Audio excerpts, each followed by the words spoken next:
Again, good evening, President Yoder, members of council. What you have before you is a demolition request from Lycoming College for the property located at 101 Union Avenue. The structure is presently located in an R1B zoning district. The structure was used as a single-family dwelling and is currently vacant.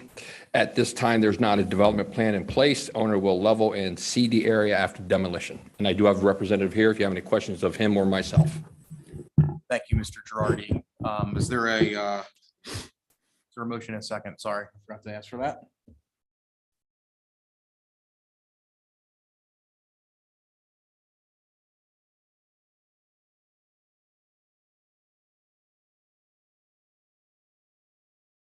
I do not know.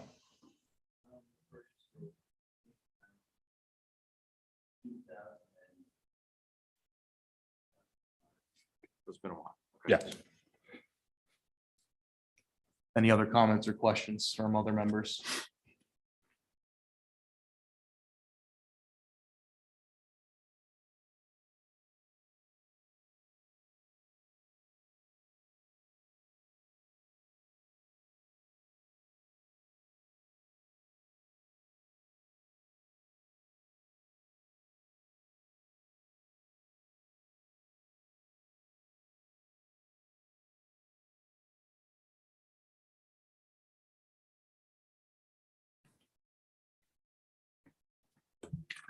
Any other comments or questions?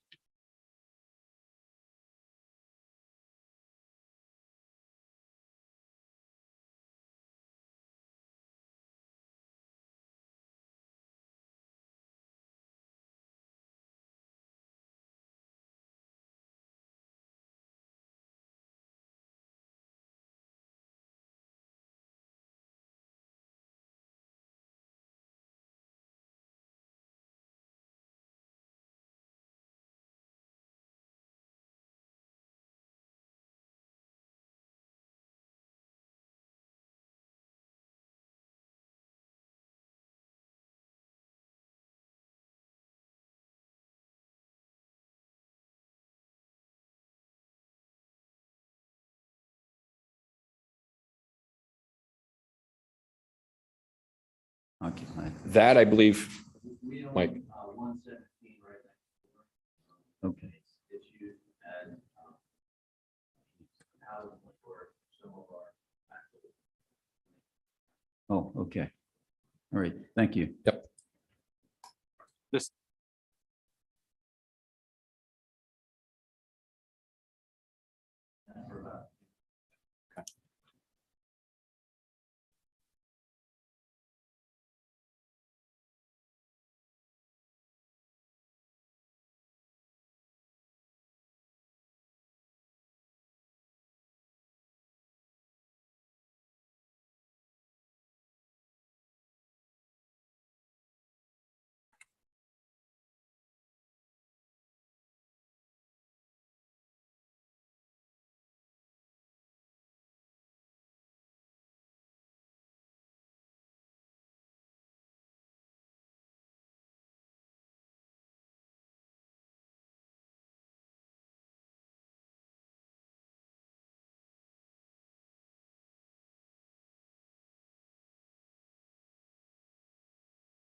Oh, it's it's actually 969, which is the property next to it. 969. I apologize for that. Okay, thank you. Yep.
Good evening. Thank you, President Yoder, members of council.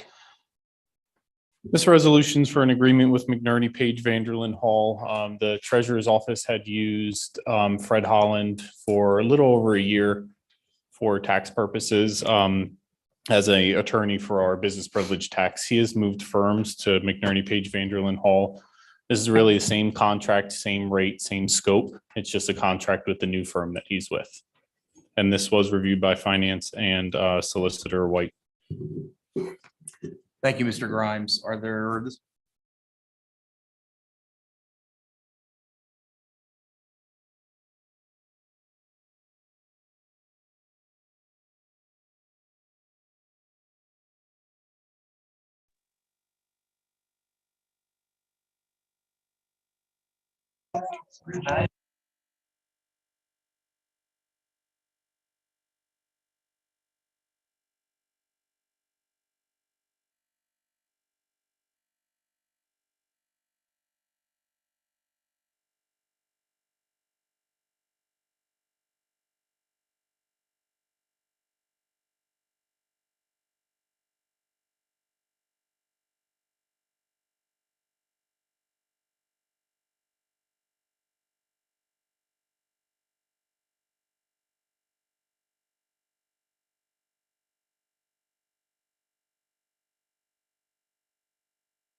We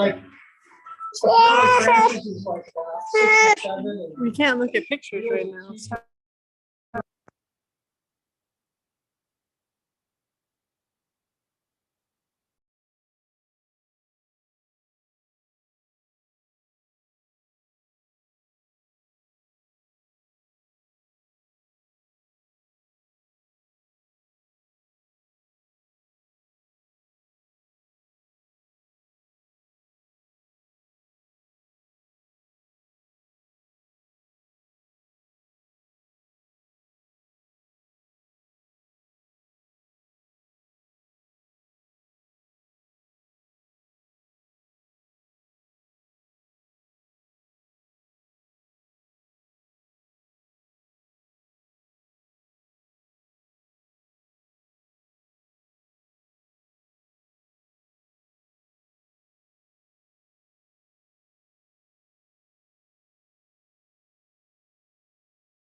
You want to put it back on or not?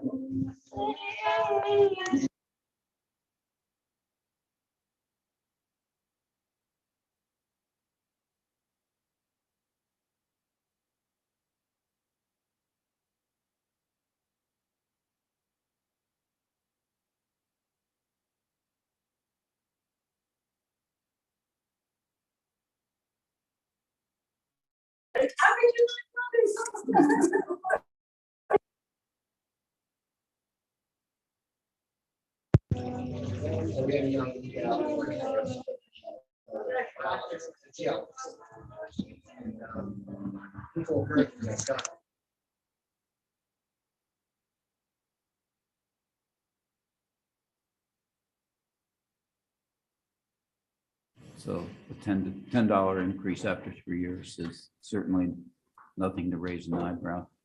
$10 round. So we pass it with to the full body of council with a positive recommendation.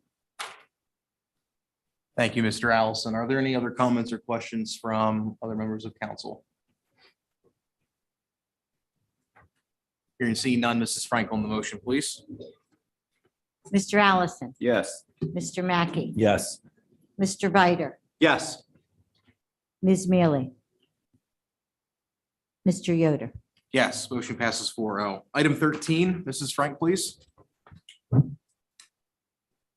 Resolution real estate exoneration. Is there a motion and a second? Move it. Second.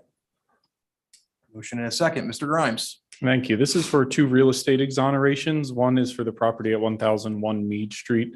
That is for a disabled veteran exoneration. And then the second is actually for the tax office in the Trade and Transit 2 building. Since it was previously rented to a for-profit that was a taxable parcel. Since then, that's been taken off the tax rolls. So that's to exonerate that from our collections. Thank you, Mr. Grimes. This was reviewed by finance. No, these did not go to finance. No.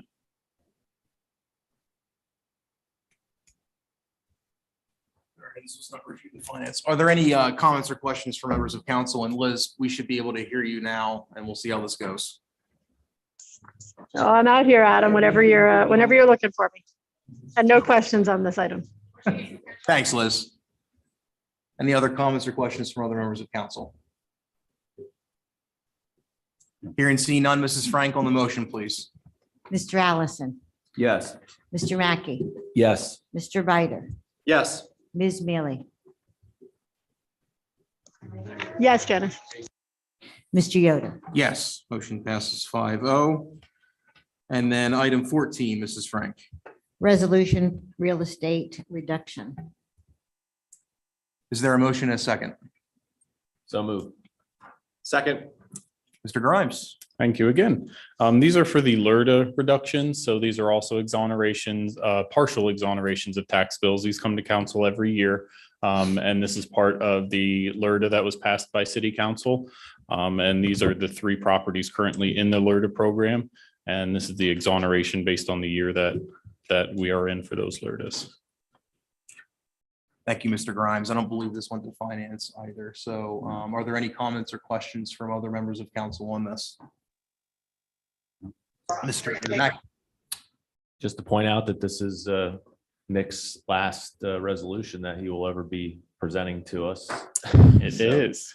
I don't know if that's congratulations in order to that or not, but Well, thank you. yeah. And I'll leave you with some good news. I know this is a reduction, but as of today, I think we've collected and as Mr. Allison said, we're only about a third of the way through the year, but I think as of today, we've collected enough business privilege taxes to hit what we anticipated for our entire year budget this year. That's amazing news. That's excellent news. It is. It's kept us very busy, but it's very helpful. Well, Awesome. we appreciate your efforts and that's that's amazing news. So thank you very much. My pleasure. Any other comments or questions from members of council? All right, hearing seen none, Mrs. Frank on the motion, please. Mr. Allison. Yes. Mr. Mackey. Yes. Mr. Bider. Yes. Ms. Mealy. Mr. Yoder. Yes, motion passes 4-0. We will move up to item 9. Mrs. Frank. Resolution accepting the resignation of Treasurer Nicholas Grimes. Is there a motion and a second? So moved. Second. Motion and a second. So what you have before you is a resolution accepting the resignation of Treasurer Grimes. And I'll read it here for the record. Norm, should I read the letters attached to the resolution? Should I read that into the record too? Okay.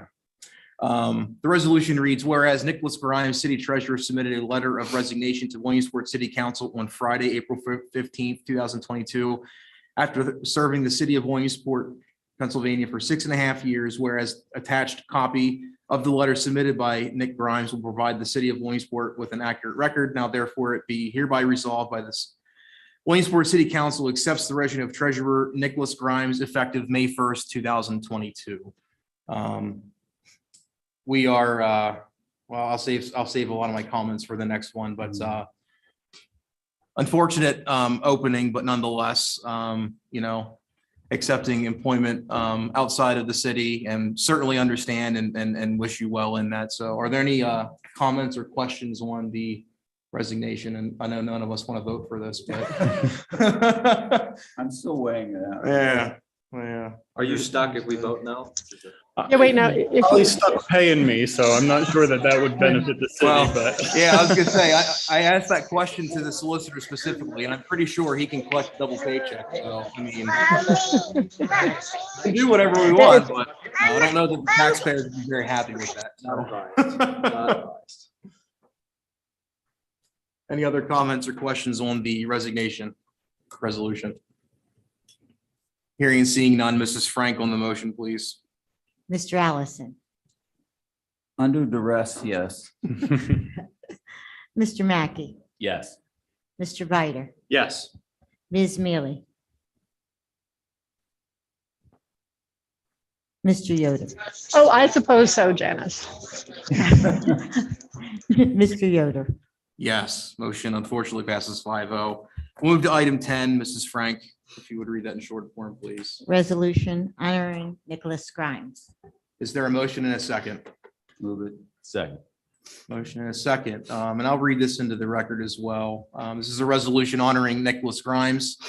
Whereas Nicholas Grimes was chosen by the Williamsport City Council on January 22nd, 2015 to fill the open treasurer's position and proceeded to be elected during the following two municipal elections. And whereas Nicholas Grimes has served the city council, administration, and its various departments and the citizens of Williamsport with dedication, integrity, and a consistent level of excellence. And whereas Nicholas Grimes has directly enhanced the financial condition of the city through brilliant execution of the duties of the office of treasurer, notably through excellent constituent services, of which are also a model for other city offices to follow. And whereas Nicholas Grimes has informally served as the city's economic expert and authority, championing the economic growth and vitality of the city through proper use of third-class city tax law and incentive programs. Now, therefore, let it be known that it is with great appreciation and admiration that the Williamsport City Council, the administration and its various departments, and the citizens of Williamsport do this day thank Nicholas Grimes for his service to the city and wish him well and success in all of his future endeavors. So I'll open the floor for comments from members of council. I'll go first. Nick, we haven't known each other very well. I think we got to know each other in the 2019 cycle. And I think one of the best things about serving on city council has been the friendship we've been able to develop. And I'll cherish that for a very long time moving forward. And I know we'll stay in touch, even though we're not working together now on a weekly basis. But I've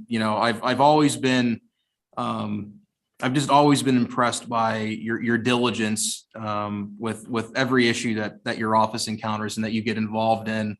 And just how quick you're able to just figure things out. I think that's a really big reason why the treasurer's office scope has expanded and expanded successfully to benefit the city.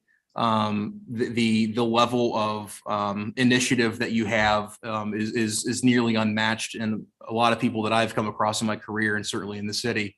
And as the resolution reads, the level of customer service and constituent services that you bring, that's something unmatched in the city, but I'd argue probably in the county and in the region. You've told me this a handful of times, and it's the truth. Nobody likes paying taxes. I hate paying taxes. We all do, right? But you're the person that they see when they do that, and you make it easier.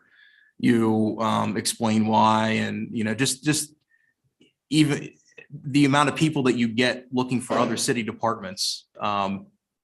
You're able to lend a helping hand, and I think it just makes our city and our city government look that much better. And so thank you very much for everything you've done. And you leave very big shoes to fill for your successor. But when we get through to that part of the meeting here next, we've got two very good candidates that I'm confident will, I think, hopefully pick up where you left off, and will make you proud and make us proud. So thank you very much, Nick, for everything. It's been a pleasure. Thank you.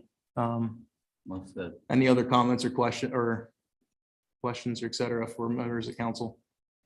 Mr. Allison. Yeah. Nick,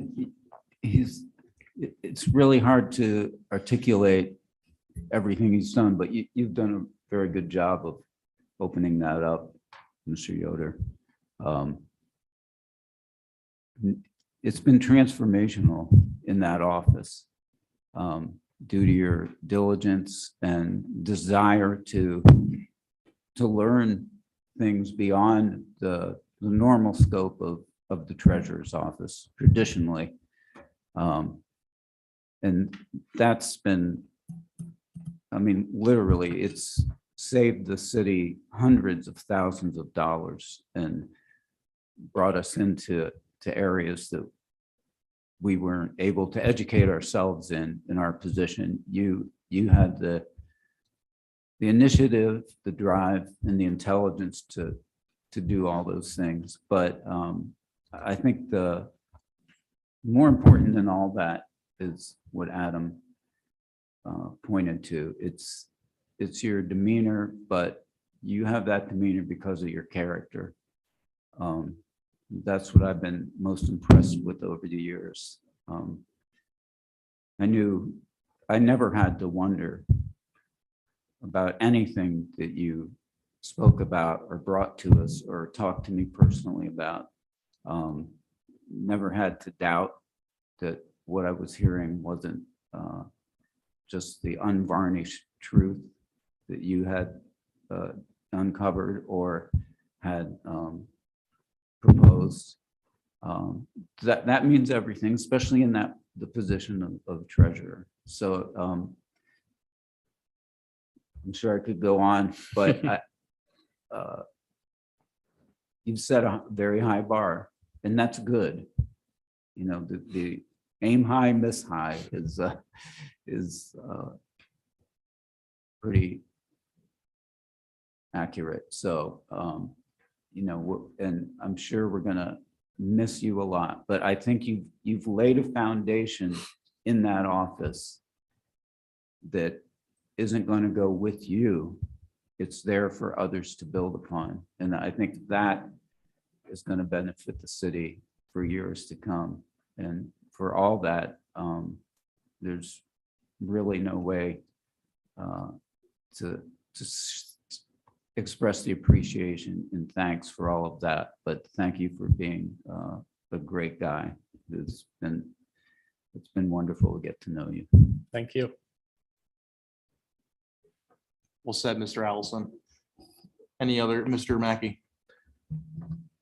Yeah, I just, again, thank you for your service to the city. I really always appreciated that not very long after the election, when I got elected, you reached out to myself and actually all the new elected officials and invited us into the office, explained exactly how everything worked, even bought us lunch.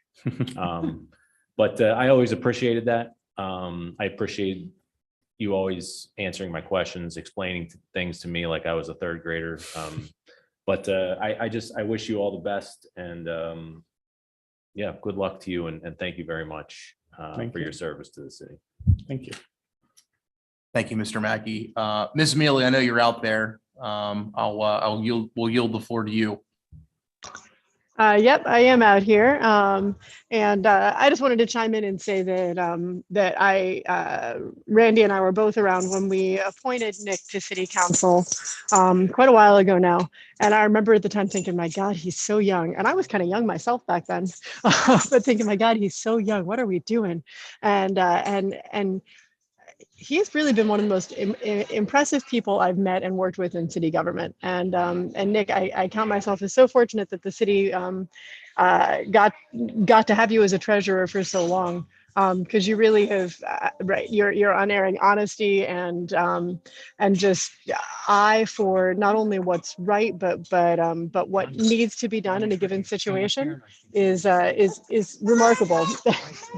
I'm sorry, got some interference here, but Keystone Central is lucky to be getting you, but the city is poorer for losing you. And we thank you so much for your service to Williamsport. And I hope that you'll let us call you up and pick your brain from time to time, even now. Thanks, Nick. Thank you. Thank you, Ms. Mealy. Mr. Bider, do you have anything to add? I exactly what Mr. Mackey said when I was newly elected, the help that you provided, the answers that you explained so thoroughly for somebody to understand that is new to things like this, and as helpful as you were in the 2019 cycle, just as Adam to myself. Again, I greatly appreciate that. And it is every sentiment echoed again and again into the ether. So that way we can only say thank you again and again. Thank you. Thank you, Mr. Biter. And if I may say something, I'll be quick. I know we have a long agenda and I don't want to have everybody have to wait for me, but much like Liz thought when I first came to the city, I remember sitting in Janice's office and having coffee with John Grado at the time and thinking, what the heck am I doing? A lot has changed then. We have very different administration, different council, about everything in the city's changed, but everybody has been so helpful to our office. It's truly been a pleasure to serve the city. You guys, the current administration, past administration, current council, past council, Janice, the solicitors, all have been just so helpful, so trusting. And it's really allowed us, I came in and I had a plan on what I wanted to do, and I've accomplished a lot of those things. And I think it is, time for me to step away now and to let somebody else come in and enact their plan. So I'm just grateful for all of you and your support. So thank you.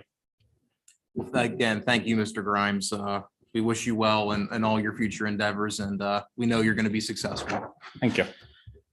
Mrs. Frank, on the motion, please.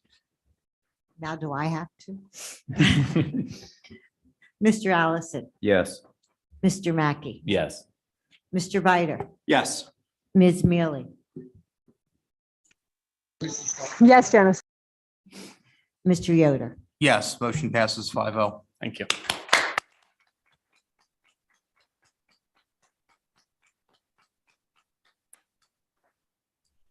Okay, we will move to item 6, nominations and a vote for city treasurer. Let me take a minute here and just outline the process. So we did this Monday when we interviewed. So as mentioned, when we accepted Treasurer Grimes's resignation, April 15th, he submitted a letter of resignation to City Council per the optional third-class charter law. Upon the date that the resignation is effective, City Council has 30 days to fill the vacancy. That would be the same if it was the controller, another member of City Council, the mayor's office, any elected office. So when we received the letter of resignation, we posted the job online through a various number of mechanisms, Indeed.com, the city website. We advertised in the city newspaper. We did that for about 10 days and pulled those down on Monday. We received a total of 4 applications. One application did not meet the residency requirements to hold the office of treasurer. And so that candidate was not able to be interviewed. We had a candidate that was interested, but they accepted employment in another firm. And so we ended up interviewing 2 candidates on Monday. Both had very, very good interviews. We've checked references for both, and between Monday and now we're in a position where we can fill the vacancy. And so with the process outlined and what kind of led us up to here, I will open the floor for nominations for the vacant city treasurer post, or the upcoming vacancy for the city treasurer post. Are there any nominations from Mr. Mackey? Yeah, I would like to nominate Miss Sean Arroyo to fill the vacant city treasurer's position. Again, as you said, Council President Yoder, we had 2 people that we interviewed on Monday. As now former Treasurer Grimes explained to me, there are not a lot of people who know the intricacies of the tax that we collect, but that can be learned. And I'm confident that both candidates would have learned that and will be able to learn that rather easily. And while there is the financial side of this job, for me, the other side of this job is that the public aspect, the public facing aspect, the customer service aspect. And for me, I just felt like Ms. Arroyo is going to meet those qualifications just a little bit better. So.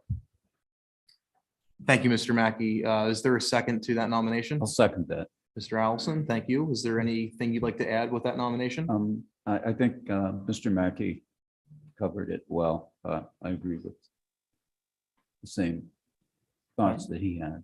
All right, excellent. So we have a nomination of one candidate. Are there other nominations from other members of council? Okay, I'm not hearing any, so we will close the floor for nominations. Are there any? Did I miss something? Mr. Lubin said you should have stated the interview treasurer was a public meeting. Yes, my apologies. It was a public meeting on Monday. It was also live streamed, as this meeting is also, it was advertised properly per the requirements. So thanks for the clarification, Mr. Lubin. Are there any other comments related to the nomination in front of us from other members of council? Okay. No other comments or questions. Let's have a vote on the nomination of Ms. Arroyo. Mr. Allison, Yes. Mr. Mackey, Yes. Mr. Bider, Yes. Ms. Mealy, Yes. Mr. Yoder. Yes, nomination of Ms. Arroyo for the city treasurer post passes 5-0. Ms. Arroyo, congratulations. We're looking forward to working with you, and I know you will need a couple of weeks to go through the resignation process with your current employer, et cetera. We're here to work with you for you to start, I assume sometime in the month of May, whenever it's convenient for you. So Norm, is there anything we should do as far as just like announcing like a date or anything? I don't think there is. Sorry. Yep. Just we'll have you set up a date with the city clerk to swear you in. And then we're looking forward to working with you. So congratulations.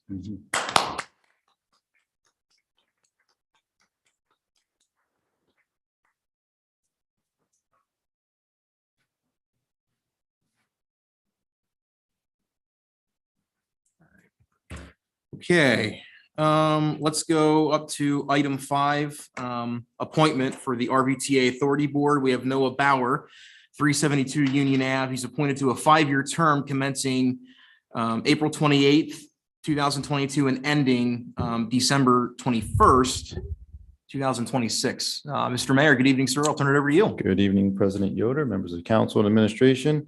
Yes, what you have before you is an appointment to the River Valley Transit Authority Board. Noah Bauer, as you said, for a 5-year term. This would round out the board. Noah has experience in transportation in his current job, employment. He's worked with PennDOT, and so we feel as though Noah is a good candidate to round out this board. He was interviewed in transit, and I just want to thank Noah for his willingness to serve the city. Thank you, Mayor Slaughter. Yes, he was interviewed in transit oversight. Councilman Bider and myself were able to have a conversation with him.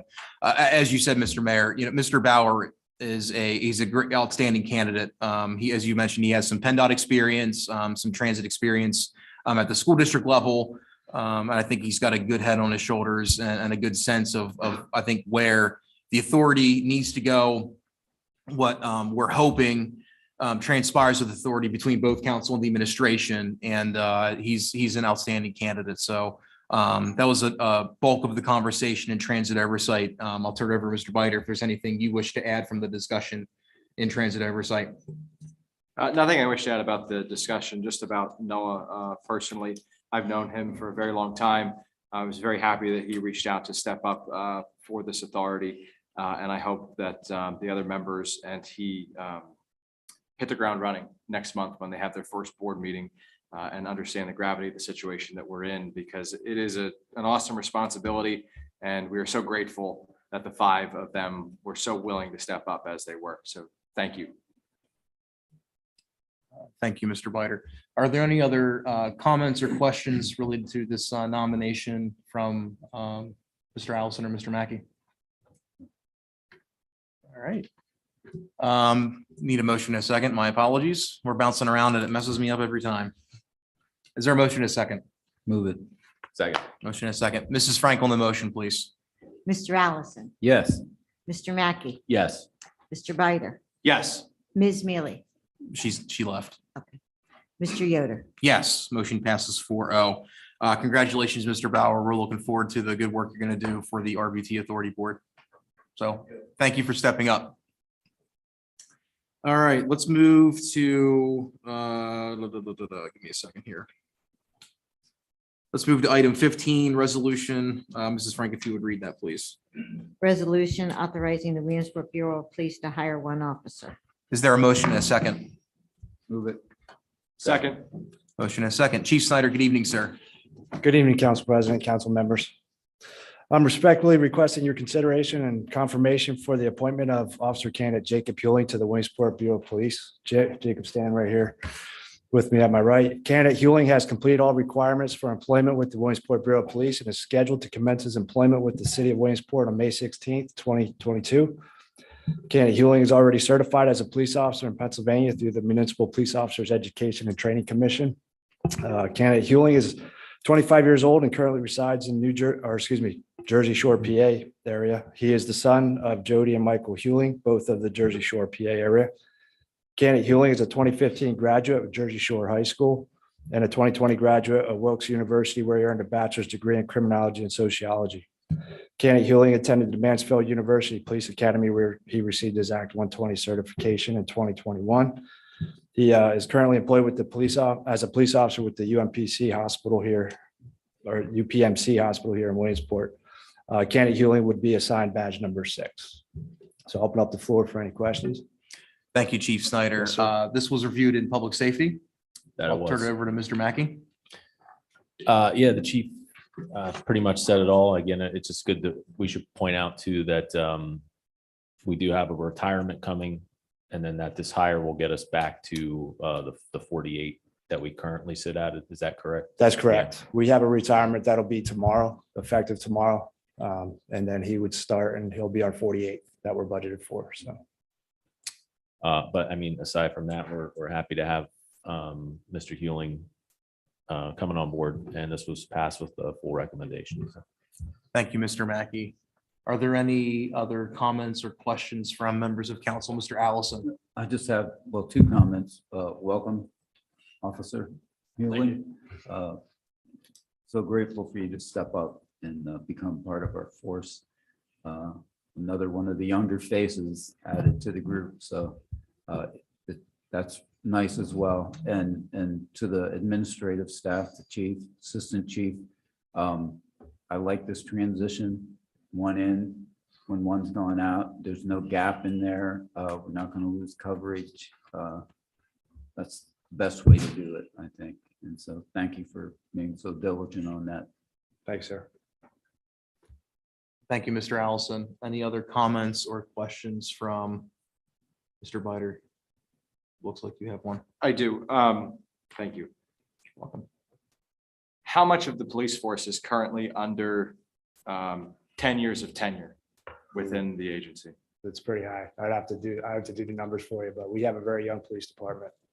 So And so my question then leading into that is going to be, what are we doing to make sure that these officers are getting the proper training so we have leaders that are going to step up amongst that group all of of my individuals? plans. I'd love to sit down with you and share my plan. I have a strategic plan I'm working on, and with the training that we're trying to put forward for all our officers. Excellent. So we have some plans in place that we're trying to implement.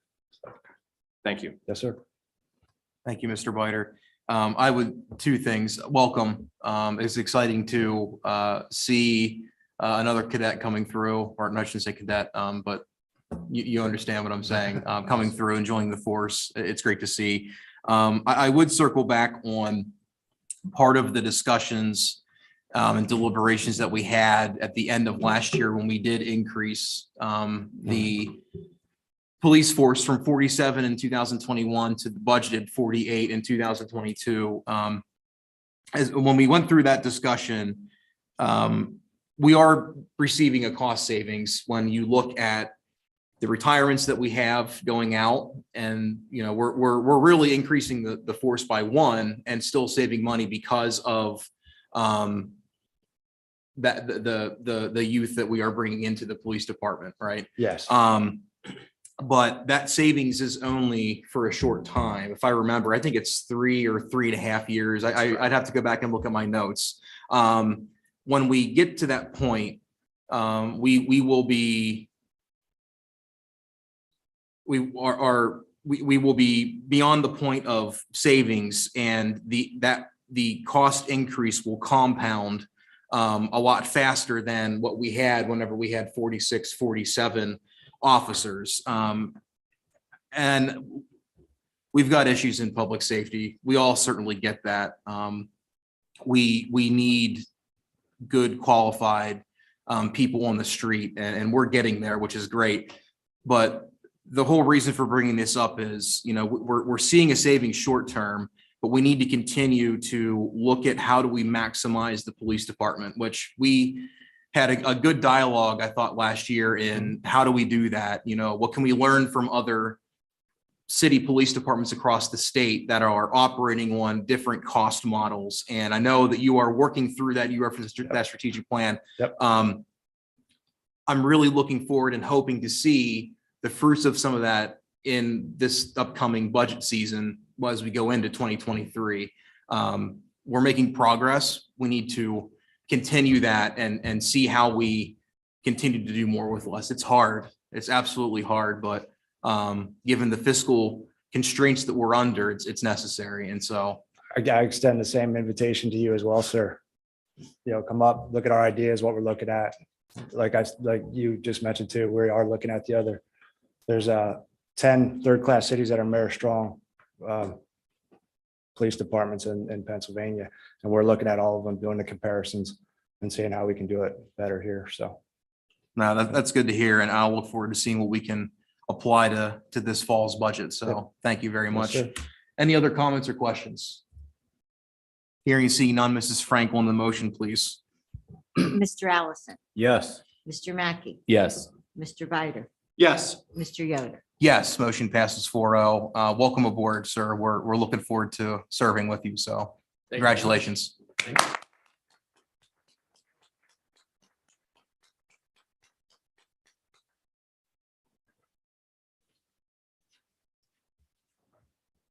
Mayor Slaughter, is Keller part, are they out there? Okay. We will move to item 17. Mrs. Frank, if you would read that, please. Resolution authorizing first renewal of a consultant agreement between the city of Williamsport and Keller Partners and Company, LLC. Is there a motion and a second? Move it. Second. Motion and a second. Mayor Slaughter, good evening, sir. Good evening again, Council President Yoder, members of council. Give me 1 second here. Let me get it pulled up.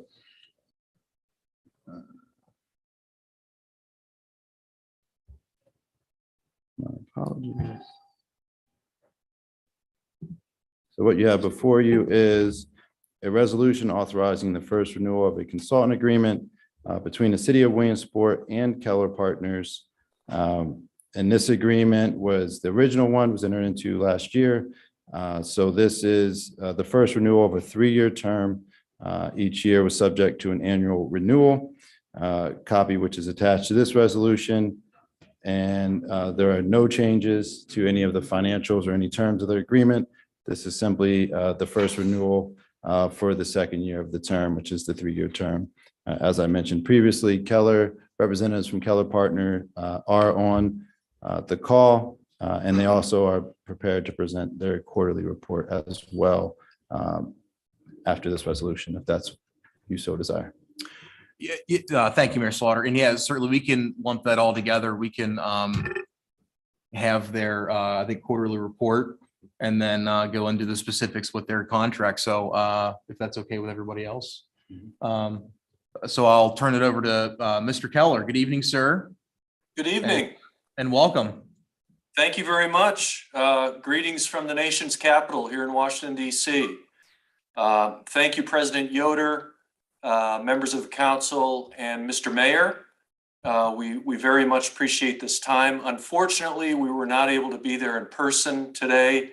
We were in meetings all day long on Capitol Hill, but our intention is to be there with you in person next time. So I I'd like, if it's okay, and I know you have a copy of our quarterly report, if we could just briefly walk through that, some of the highlights. And please feel free to interrupt if you have questions. I want to make sure that you know that we also have members of my team in Washington here, Andrew Garfinkel, and also Dr. Lucas Adair. And this makes up the core team for the city of Williamsport. I'd like to thank also Mayor Slaughter. I'd like to also thank John Sander and the mayor's team, as well as members of the council for working with Keller Partners over this past year. We appreciate the partnership, and I think we're making some good momentum at the federal level and in multiple areas. And I think it's going to result in some good things. It takes a little time to build that momentum and to start getting some wins, but I feel confident that that's going to happen. Let me just walk you through some of the highlights over this past year. Some of you may recall that back in October 2021, we arranged a large community meeting that included the U.S. Army Corps of Engineers, Congressman Keller, FEMA, the city and the council.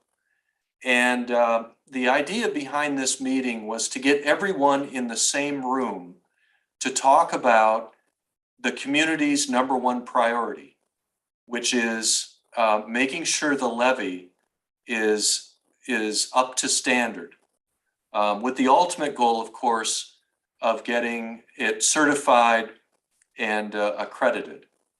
And so the result of this meeting was a risk assessment that was initiated by the U.S. Army Corps of Engineers, and that is in process as we speak right now. As I understand it, they are preparing the team right now, and we'll be following back up with the city soon about the next steps. We also worked on submitting a congressionally directed spending request, also known as an earmark. And you might know that over the last decade, Congress decided not to do earmarking. And earmarking is when a member of Congress puts in a specific dollar amount, actually a grant, into an appropriations bill. And this dollar amount is designated for a specific organization. And so this Congress did away with this over the last 10 years, but last year they brought it back. And we felt like we needed to make a request to Senator Casey's office. And Senator Casey is the only member of the Williamsport federal representatives that participated in the earmarking request last year. We made this request for funding for the levy. And the senator actually included that request as a priority to the Senate Appropriations Committee. But ultimately, it ended up not getting in the final bill. But this process is coming up again, and we'll talk more about that in a few minutes. The next item is we worked with identifying a grant through USDOJ for the Williamsport Police Department. And I just asked maybe if Andy, my colleague, can just talk briefly about what we did over this past year on that grant. And you need to take yourself off mute there. Yeah. Thank you, Tom. Good evening, council members. So yes, we worked with the Williamsport Bureau of Police on a competitive grant application called the Connect and Protect program, which is a law enforcement and behavioral health response program. So the concept behind the program is to train law enforcement to work cross-jurisdictionally with behavioral health professionals to improve outcomes for individuals with mental illness and co-occurring mental illness and substance abuse. And so when those individuals come in contact with the justice system, we want to improve how law enforcement is able to manage those cases and try to reduce the number of individuals who are going to jail and into the justice system as a result of their mental illness. And so that's we are working to resubmit that proposal now, and that is actually due at the end of May. And so we've been working with WBP on that application, and Chief Snyder and Assistant Chief Bolt in particular. Thanks, Tom. Thank you, Andy. We have also worked to assist the city with the application for a BRIC grant, which I understand was awarded at $600,000. This is an annual grant, and we will want to continue to pursue this next year. We also were pleased to work with the City Council and the Mayor on providing some guidance for the American Rescue Plan. And, part of our role is for you to use this as a resource on federal funding. And we look forward to continuing to provide that kind of guidance in the future. Finally, relationships matter when it comes to funding, when it comes to getting a leg up in certain things going on at the federal level, whether we're talking about federal grants or legislation or whatever. Relationships matter. And I feel like we've been able to build and strengthen important relationships, and whether it's with the Pennsylvania congressional delegation, the leadership of the U.S. Army Corps of Engineers, the leadership of FEMA, also of PEMA, and others. It is critically important to keep in front of them. It's a very competitive process, as I said. So I feel like we've made momentum in that area. And we just want to review some of the highlights that we're planning for 2022, 2023. And the first one is we're very much engaged right now, because deadlines are fast approaching, in submitting another congressionally directed spending request for the city, both in the Senate and the House. And again, the number one priority for the community is rehabilitation of the levee, making sure we can bring that up to standard so we can get that certified eventually. And we made a request both on the Senate side and the House side for the levee. And we've also made a request for some streetscaping and beautification of the Newberry Road section of Williamsport. And based on the discussions that we've had, including just today, we feel very positive about the direction of these requests. And we will know more very soon on where that is headed. And I'll certainly keep the city updated on that. Speaking of relationships, it's very important to get the mayor as the representative of the city in front of these key federal decision makers.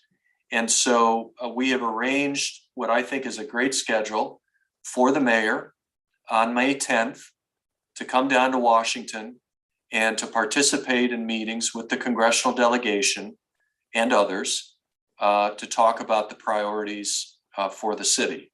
Obviously, part of that discussion will be pushing for strong support for earmark funding, as well as support for any competitive grants that we're planning to submit on behalf of the city for over this next period of time, as well as the importance of making sure that the federal delegation is aware of their responsibilities and roles as it relates to the levy rehabilitation.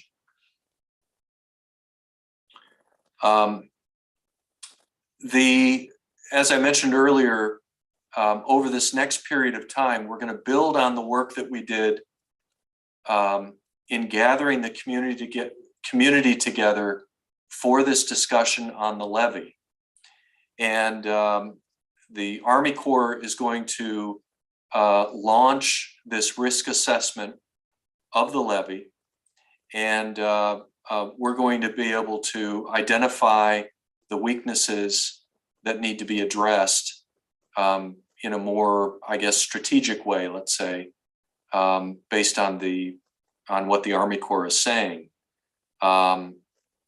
It is going to require a participation agreement, and I understand that the Army Corps is working on that right now, so that will go before the mayor and likely the council on how that would work.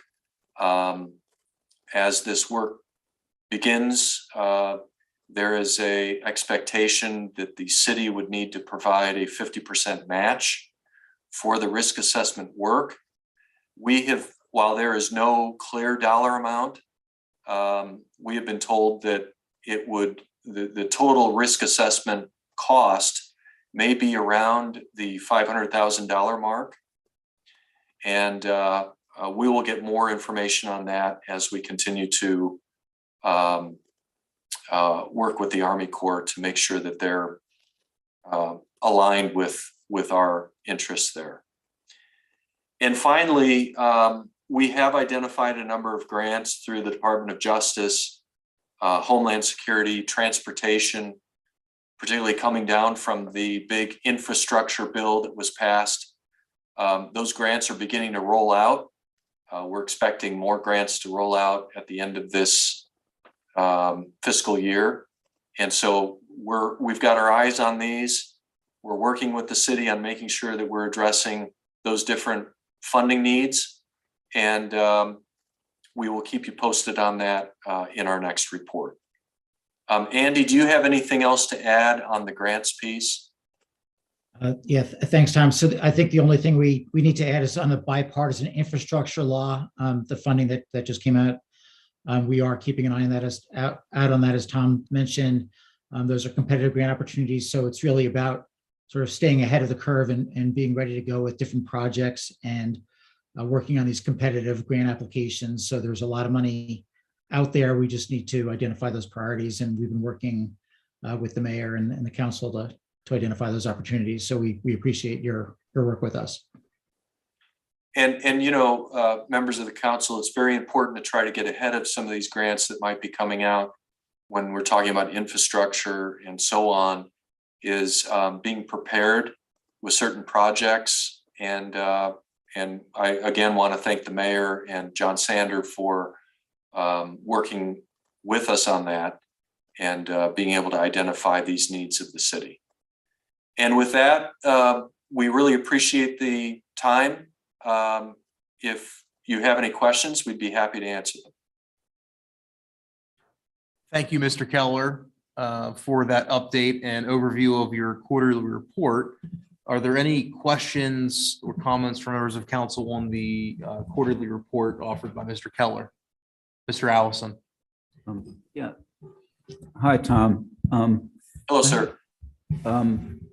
The meeting, I think that you referred to last year at Penn College, is that the one you were talking about? That is correct, in October. Yes, sir. It seems to me that the representative from FEMA said they may have grants available. Am I recalling that right, or? That is correct. Yes, there are some pre-mitigation grants that are available, and we're actually working with them right now. We've been in discussions with FEMA over the last week on that. So you're exactly right. Okay. I just wanted to touch base on that. And of course, you're well aware that we've been put in a different, almost all of the city has been put in a different congressional district.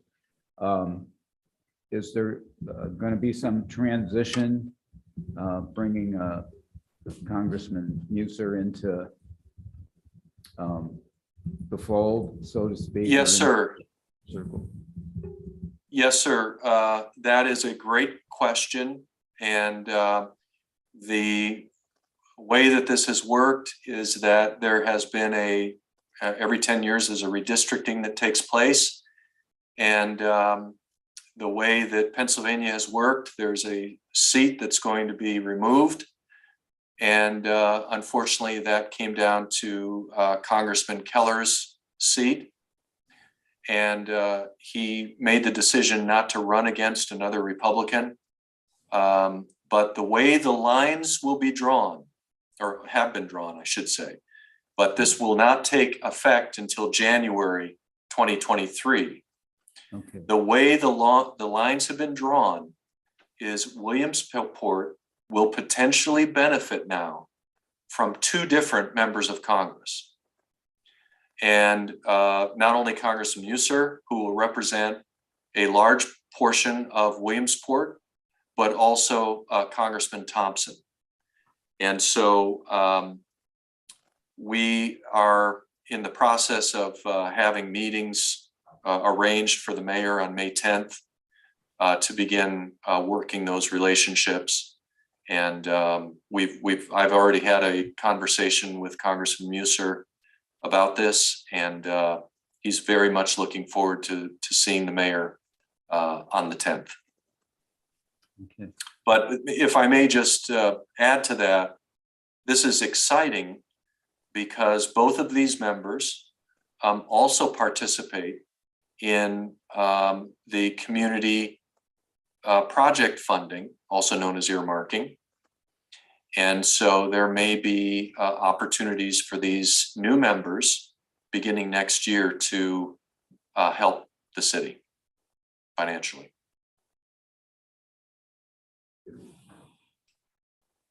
That's all I have.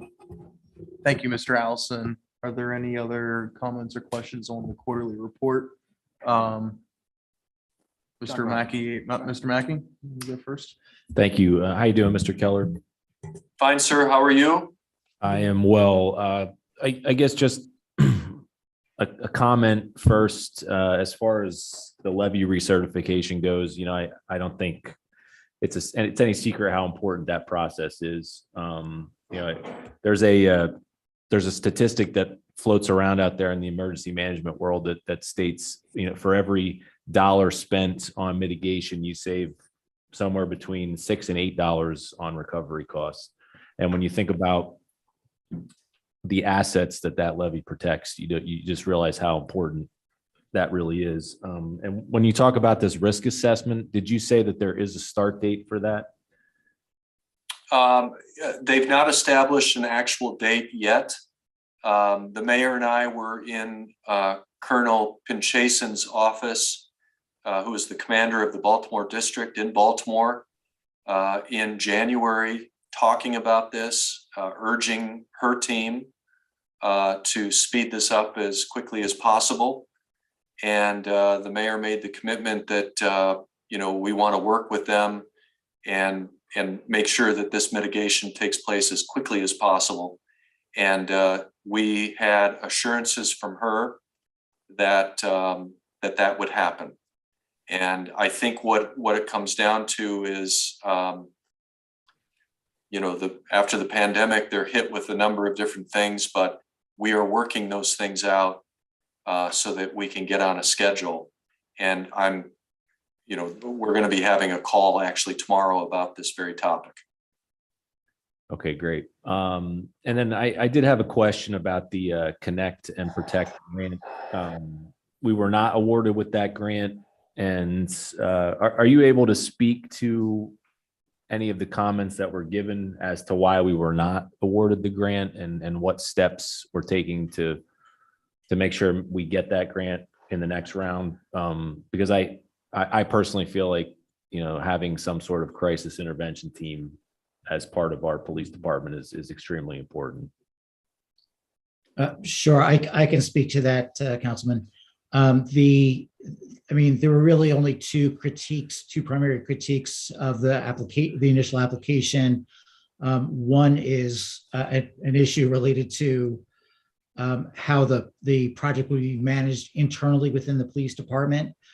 So they made it pretty clear that they would like to see an additional, that some of the funds go towards perhaps a contractor to assist with some of the project management aspects of the proposal.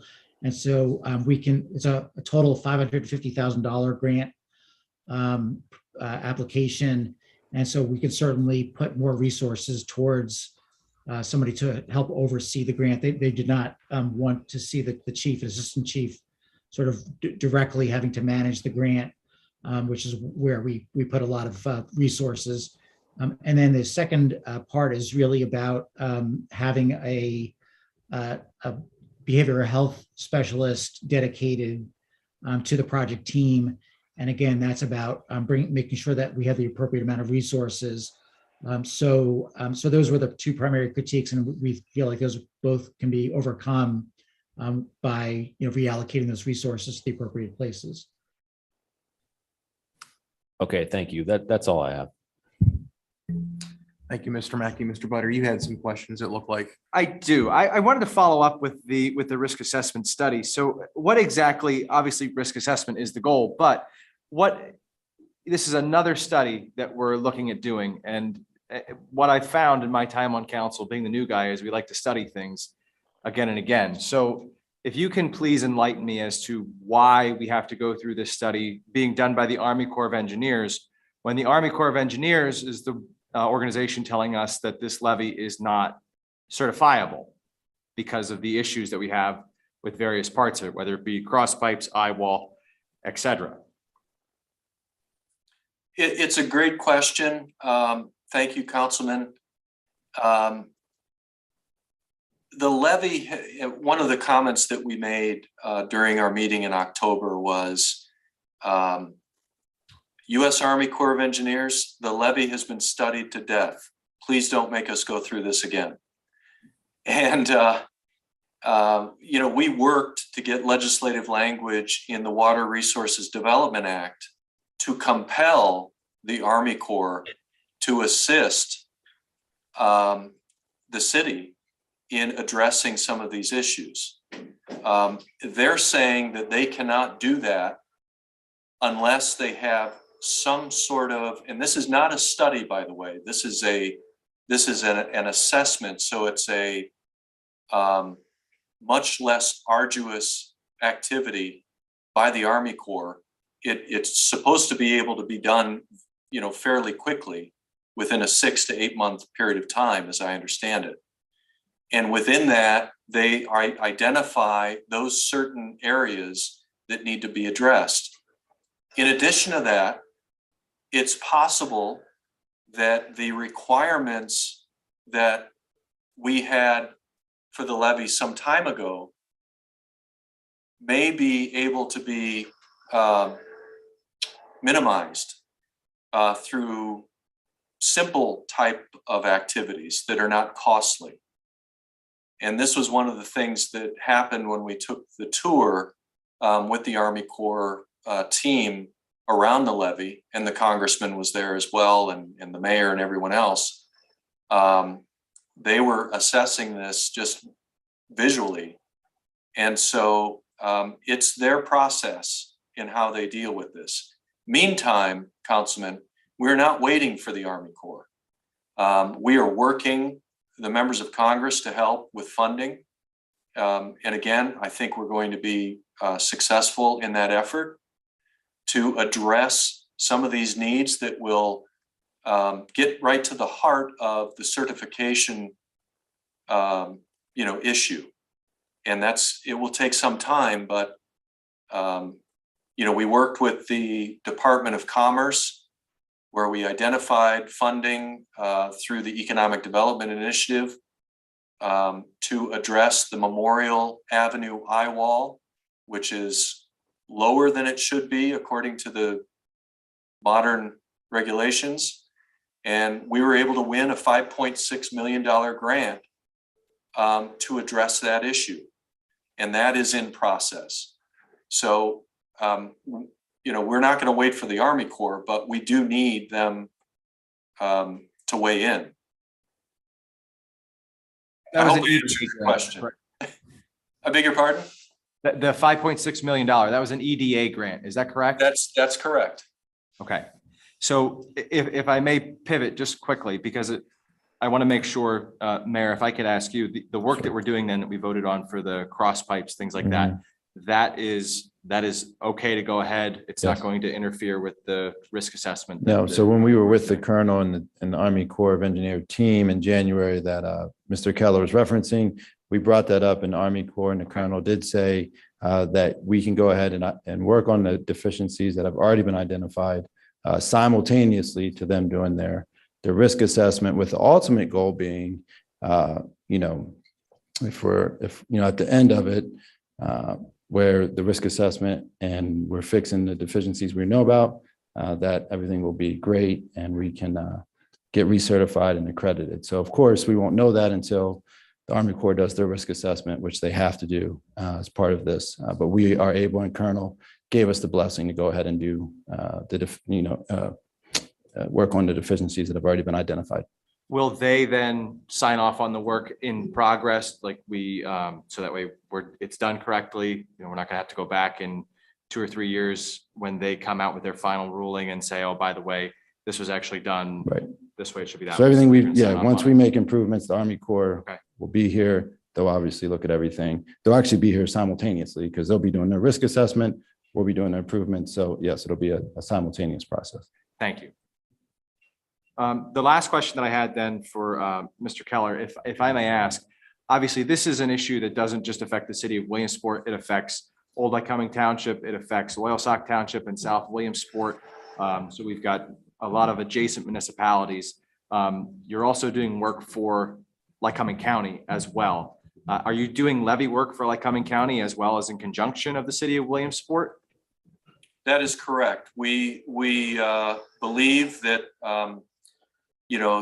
numbers matter. So partnering with the county to tackle this is very, very important. We have had the city, the county, Old Lycoming, as well as the Water Authority in Washington. We've been to the Pentagon. We've been in the West Wing of the White House. We've had the meetings that resulted, I believe, in that Department of Commerce grant. And we want to keep that team together. There's power in numbers like this. And in fact, Councilman, we've been told that it's very unusual to see this kind of coordination with these different municipal entities for something like this. And, we looked at that as, that's a good thing that's happening here. At least the community is being recognized as, all coming together for this one very important thing. The levee, if it breaks, this is something we talk about all the time. It's going to be a disaster. And we're talking $3 to $5 billion in assets that are protected by this flood control project. And so we are coordinating. In fact, one of the congressional directed spending requests is a joint request between the city and the county. And we were advised that it would be, it would have greater impact if we did it that way. While you're doing the work for all three of those entities at once, then are you splitting your bill up into thirds between us? Or are we paying for the full rate while you're working for all three of us? I don't mean to sound combative in any particular way, but I appreciate and I understand that we have to be working together with those entities, but are you able to shed any light on that?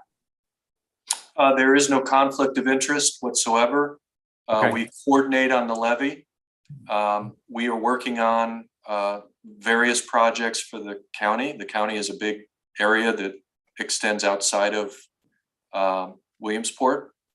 And then, of course, the Water Authority has a number of, water and sewer infrastructure, as well as a dam, 2 dams that we're working on, the Heller Dam and another dam in that area. And so that is not a conflict at all with the city. We're very cautious about that. That said, we have been able to establish very important relationships with people in Washington because of this relationship with these different entities, so that we can all benefit.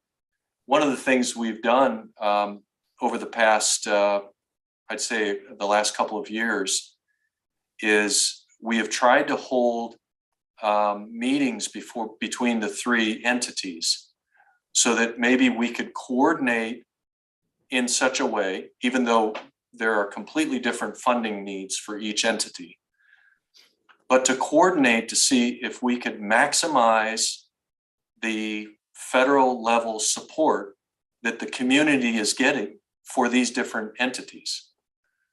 And I think we've had some good interaction on that front. So, for example, the county is now working with the Water Authority on going after a grant that's actually going to help both the county and the authority, as well as the city, by the way.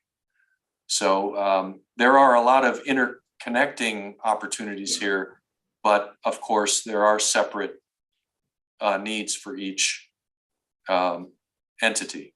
And we are under contract separately for each entity, as it should be. Thank you for the education. I do appreciate that.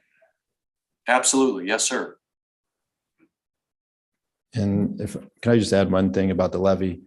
John Sander, our city engineer, just reminded me, to your point, Councilman Biter, each year there is an inspection done by the Army Corps of Engineers every single year. And then every 5 years, there's a very in-depth study done. So on the yearly inspection, they will see the work that we are completing right now, which is why the colonel also said, go ahead and do it, because they will see it during the yearly inspection. So just want to mention that and thank John for reminding me of that, because that's a key point. Thank you, Councilman Biter. Any other questions on the quarterly report from Keller Partners? I do have one, just to shift gears a little bit. So I didn't see any reference to it, but I figured I'd ask because we are in the midst of essentially offloading our transit arm that is housed within the city currently. Are you doing any work related to transit grants or anything on behalf of RVT currently, or is there anything in process in that regard, Mr. Keller? Councilman, good question. We unfortunately have not been working on any grants currently. However, and we should have mentioned this in the report, we did work on making a congressionally directed spending request on behalf of the Transit Authority, and that did not get funded. But there are a number of grants that are coming out, one involving transit facilities, one involving low emission buses, acquiring low emission buses. And, those are grant opportunities that we should be targeting for them. And we'd be happy to continue to interact with them if the city would like us to do that.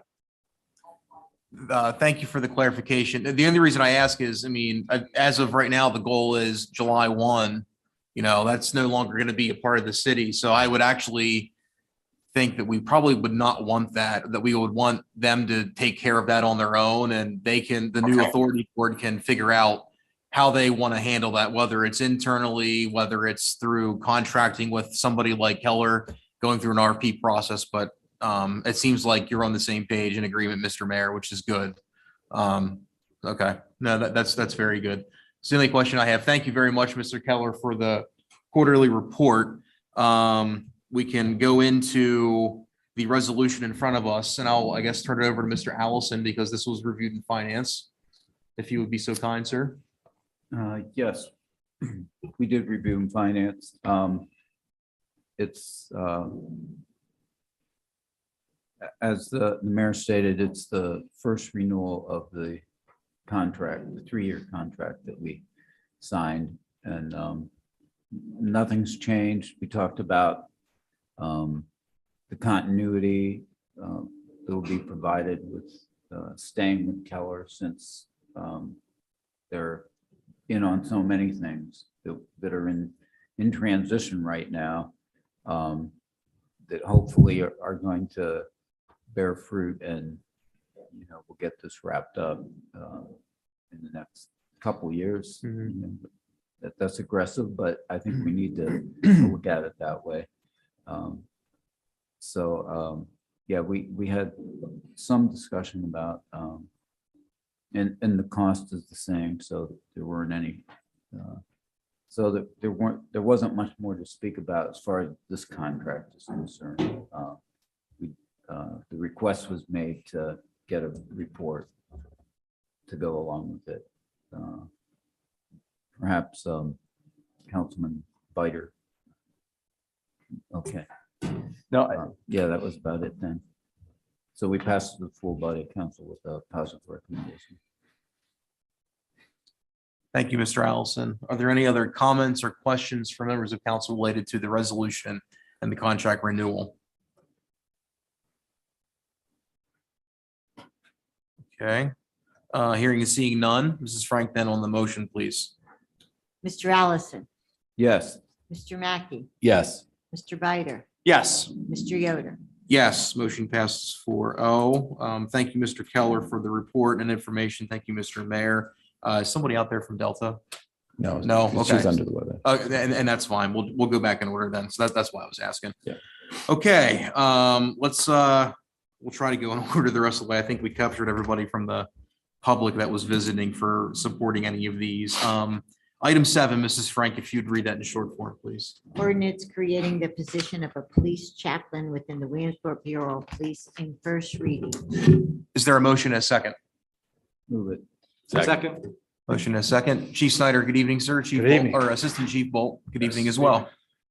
Thank you. Bring forth an ordinance for the creation of the position of a police chaplain within the Williamsport Bureau of Police. To touch on some of the highlights of this new position. The position will be a volunteer position with no salary and or benefits. This position of a chaplain shall be under the control of myself or a designee. The qualifications, any person or persons appointed as a chaplain shall have undergone a background investigation, including but not limited to a criminal history background check and child abuse history clearance. They will receive police chaplain training certification and shall receive a certified police chaplain credentials in accordance with the rules and regulations set forth by the Williamsport Bureau of Police. Some of the duties of the police chaplain would be as follows: consist of assisting the Williamsport Bureau of Police in death notifications, provide comfort to victims and families and officers at traumatic incidences, give confidential counsel to police departmental personnel, provide a moral ethical foundation to police personnel, provide a referral and resource assistance as requested, provide pastoral functions at special events and ceremonies or other religious events as requested. They may assist with critical incident stress debriefings, serve as a liaison with other local clergy, a liaison with police families in the event of a line of duty injury or death, and the duties that may be assigned, or any other duties that may be assigned by myself. The term of office shall be for a period of 1 year from the date of appointment and shall continue to serve in that capacity until he or she is either terminated or reappointed. The appointment of the position of chaplain shall be reviewed by the chief of police to determine his or her qualifications in accordance with the ordinance and shall make recommendations to the mayor regarding this appointment as chaplain. It's a non-establishment of religion. So the police chaplain program is in no way a recognition, establishment, or promotion by the city of Williamsport of any particular religion or religious sect. No officer, employee of the police department or a member of the public will be mandated or required to participate in the chaplain program or to avail themselves of the police chaplain services, as the same will operate on a strictly voluntary basis. So I'll open up the floor for any questions. Thank you, Chief Snyder. This was reading public safety. I'll turn it over to Mr. Mackey if there's anything to add. No, I mean, the chief covered it pretty well. A few of the things that we discussed, when the chaplain is on duty, they will be in uniform. Yes, And they will also be provided with body armor. yes, And that is, correct me if I'm wrong, that's coming out of the uniform budget. that's going to come out of an initial issue. Yes, sir. Okay. Yes. Yeah, I mean, aside from that, Chief, one thing that we didn't cover in the committee meeting that just kind of popped into my head. When we talk about the non-establishment of religion, I am assuming that whoever applies and is appointed to this position will have some sort of religious background. Will it be made clear to this individual that they should remain neutral when it comes to matters of religion? And are we gonna? Yes, absolutely. That's a part of the program. So this Yeah. isn't to push any religion on anybody. It's strictly volunteer. It's going to be a ride-along basis where the chaplain would be able to ride along with the officers. We're looking at maybe 2 to 4 maybe even up to 6 days out of the month. The chaplain would come in and do a ride-along. Nobody's obligated. It's strictly voluntary. So nobody is forced to do anything that they don't want to do. So. Okay. Yeah, I mean, aside from that, this was passed with the full recommendation of the Public Safety Committee. So. It was also reviewed by our solicitor, Austin White. Okay, thank you both very much. Are there any other comments or questions from other members of council? Mr. Allison? What, are there going to be requirements for them to have some level of special training or anything in counseling or? Yes, as I said, it's part of the police chaplain training certification that they'll have certified police chaplain credentials. Okay, so this is already an established kind of program. It's been around for a long time. It was actually brought to my attention by Scranton PD, who has the program in place for about 9 years right now. Yeah. So it's an established program, a very good one. Okay, great. Thank you. Sounds good. It's also, just to throw in there too, it's a conduit. We're looking for our officers to have somebody to go talk to. We're looking for ways for officer wellness, being a stressful job, and just having somebody to rely on, and knowing that they will talk to that person. It's privileged conversations, and hopefully it could help facilitate a relationship where we provide a better environment for our officers. Yeah. So, Thank you for this initiative. Thanks. Any other comments or questions? I would echo that. Thank you for the initiative. I think it's a great idea, and looking forward to seeing it enacted. So, great. Thank you. Mrs. Frank, on the motion, please. Mr. Allison, Yes. Mr. Mackey. Yes. Mr. Bider, Yes. Mr. Yoder. Yes, motion passes 4-0 on first reading. Thank you, Chief Snyder and Assistant Chief Bolt. All right, thank you. We'll move on to item 8, Mrs. Frank, if you would read that, please. An ordinance in first reading, Article 1713, International Property Maintenance Code. Is there a motion and a second? Move it. Motion and a second. Mr. Girardi, welcome back. Yes, what we have before you is a ordinance revising the International Property Maintenance Code. So 2015, this is a code we use for all existing structures as far as residential, commercial, anything. That's what comes out of this book. If you remember, back in November last year, we adopted all the I codes, they call them, building codes, plumbing codes, mechanical codes, property maintenance codes, to adopt 2015. At that time, when that was done, we reorganized the whole entire article because it really wasn't put together right. We had some of the building codes in a different section and so forth. They all were put together. So we not only changed the code, but we relocated them. And this comes into Article 1713. But when they were put together, when it got sent back for the codification of the ordinance and we got the disc and went through it, we found out that some of the things were left out that should have remained in the code from previous adoptions. So what I did was I put the codes that we adopted in November, along with the ones that were originally in the code, combined them into one, and I'm bringing them for you so that we can have a code that really everything in it that we want. And just real quick, the things that were missing were section 101.1, which is the title, all the inserts, section 103.5. And one of the biggest ones was section 106.4, violations and penalties was not put into the new code. So we went to the magistrate. The new magistrate was to cite the individual and put a fine on him. He could not because it wasn't in the code. So I tried to put this together the best, as fast as I can to get it back together. Pretty simple. We did go through on Public Works, Mr. Allison. Came before this body as a recommendation. And Mr. Allison, if you want, you can take over. Thank you, Mr. Girardi. Mr. Allison, would you cover for Public Works also? Yes. Thank you. Not a lot to say on this one. It's basically house cleaning and restructuring of things that were already there. So just putting things in order. So we didn't have much to say about that.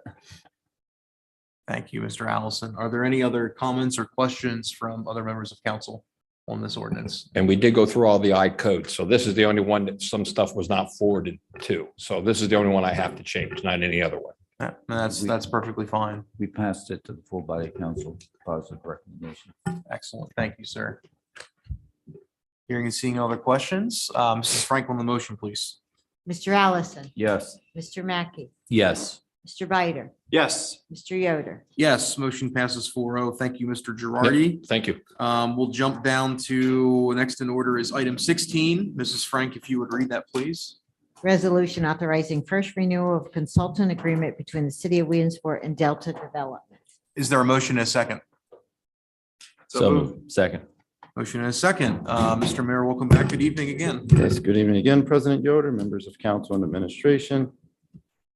What you have before you is basically identical resolution as what was just previously presented related to Keller. This one is a resolution authorizing the first renewal of a consultant agreement between the city of Williamsport and Delta Development Group.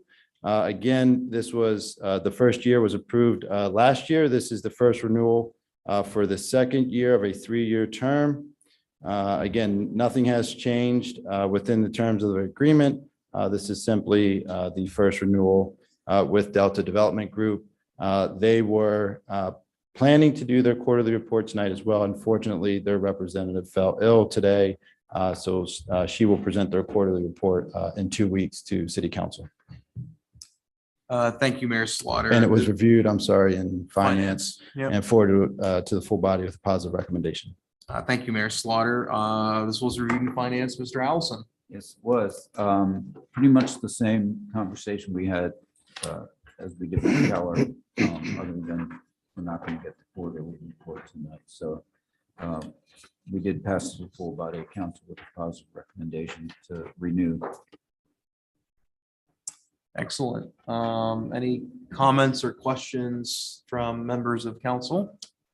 If I might add, Yes. Council President, same as you noted before, I'm not aware of Delta working on any RBT projects either. So again, I would echo the same thing as before that you mentioned. Yeah, that was gonna be my only question as well. So thank you for that answer in advance. I appreciate it. Any other comments or questions from other members? Hearing and seeing none. Mrs. Frank on the motion, please.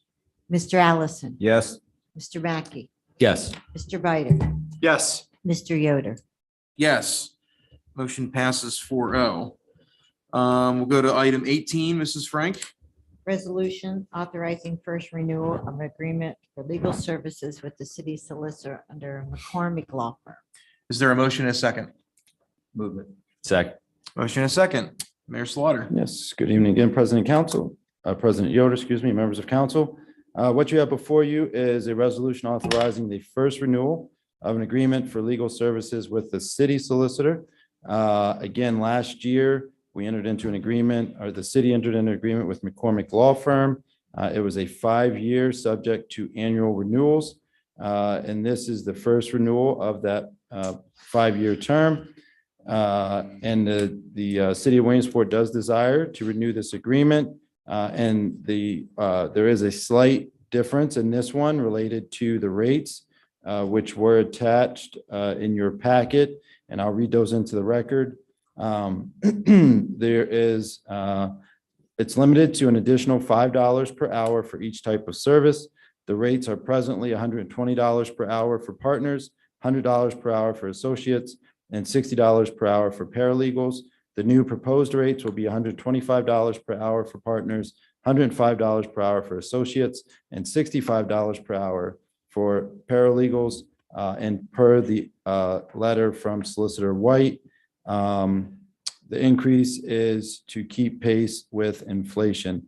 Other than that, nothing with the agreement has changed. All the rest of the terms from the original agreement remain the same. It was reviewed in finance and passed to the full body of council with a positive recommendation. Thank you, Mayor Slaughter. Mr. Allison, in finance. Yes, we did review this from finance. It's the renewal of the agreement that we had with them already in place, but with, as the mayor outlined, a $5 increase. And we knew that legal services were going to cost more when we RFP'd everything, but we need to periodically do the RFPs. That we talked about that in general, that it's a good thing. It's not just that we're going to continue to do always the same thing. We have to measure against what's out there. So, but for this, yes, we recommended to the full body of council with a positive recommendation. Thank you, Mr. Allison. Are there any other comments or questions related to this? So I know there was discussion, as you mentioned, Mr. Allison, on the hourly versus flat fee that we had previously worked under. Was there any discussion on, because I don't recall, we right when I joined council in early 2020, we went through the RFP process, and I don't recall what the previous contract values were. I don't know if Joe or Mayor Slaughter, you remember what they were, but are we actually saving versus what we were paying before? Or are we spending more under this arrangement? Was that brought up or discussed, or? That was not brought up. I don't. Well, These contracts are a little bit less. And also, but there is a, in each of the agreements, there's a cap. Even with the hourly rate, Yeah. there still is a dollar cap. I think if you go over it, then I think we'd have to come back to council for approval. I remember that. So, Yeah. so far we're, the It's a little idea bit of less. trying to save a little bit of money by managing it versus just bombarding our solicitors as we had done before. So far, it's working. Yeah, we did have a little bit of conversation, I believe, Councilman Allison, around Joe Pavlock had submitted the breakdown from each of the law firms. And they did come in, as Solicitor Lubin, excuse me, just mentioned, that they did come in under slightly under, what we had budgeted. So there is a cost savings in this mechanism. Okay. Yeah, I know there was a lot going on the past couple of years on the legal end of things with the city, hopefully, and we still saved a little bit of money. If we continue to practice good management as we have been, hopefully we can continue to drive that down. So that's good to see. I think Councilwoman Mealy brought up how, comprehensively we are saving with these contracts compared to the market value of what attorneys are receiving. Of course, Solicitor Lubin could speak to that more than me, but generally speaking, what we're getting in these contracts compared to what the market rate might be, it's a cost savings to the city. So I believe Councilwoman Mealy did bring that up in the Finance Committee. Excellent. I appreciate that. That was my only question, and I appreciate the clarification. Any other comments or questions? Hearing, seeing none, Mrs. Frank on the motion, please. Mr. Allison, yes. Mr. Mackey, Yes. Mr. Bider, Yes. Mr. Yoder. Yes, motion passes 4-0. We'll go to item 19, Mrs. Frank. Mr. Lubin informed me before I read this into the record You may have to make an amendment because the first resolution is with McCormick Law Firm. And this resolution says Casale and Bonner, and the name has changed. Sale Bonner, Hillman, and Southern PC. SOUTH. So names changed earlier this year. All right, thank you, Mr. Lewin. Approve that new sign for us. So I guess the contract should be similar to that.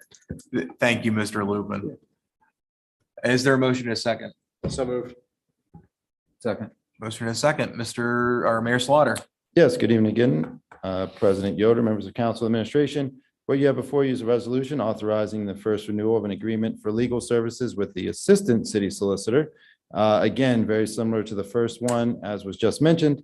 We had an agreement with, and I apologize, I don't know the full name of Casale, Bonner, Southard, and something, Hillman. I'll look it up. All right, yeah, thank you. We'll get it fixed. So 5 years, it was a 5-year term. This is the first renewal for the second year of that term. Nothing has changed in this agreement other than the name, which was read into the record. All the other terms within the agreement remain the same. This is simply the first renewal for the second year. And it was reviewed in finance and forwarded to the full body of council with a positive recommendation. Thank you, Mayor Slaughter. Mr. Allison, anything to add from finance? Not much. It was kind of all in one discussion about these two. So I'll leave it at that. Okay. Any comments or questions from members of council on this one? We can make a quick, we pull it up here. I'm trying to grab it here. I was gonna say, we can amend this quick Mhm. if we so desire. Nope, wrong one.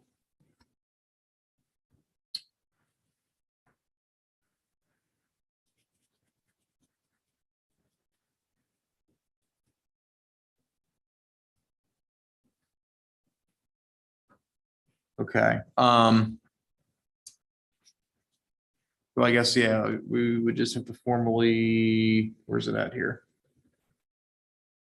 Yeah, so I guess we would just need to amend the contract to include the updated name. So I'd motion to make an amendment to change the name in the resolution and contracts from Casale, give me a second here, from Casale and Bonner PC to Casale, Bonner, Hillman, and Southard PC.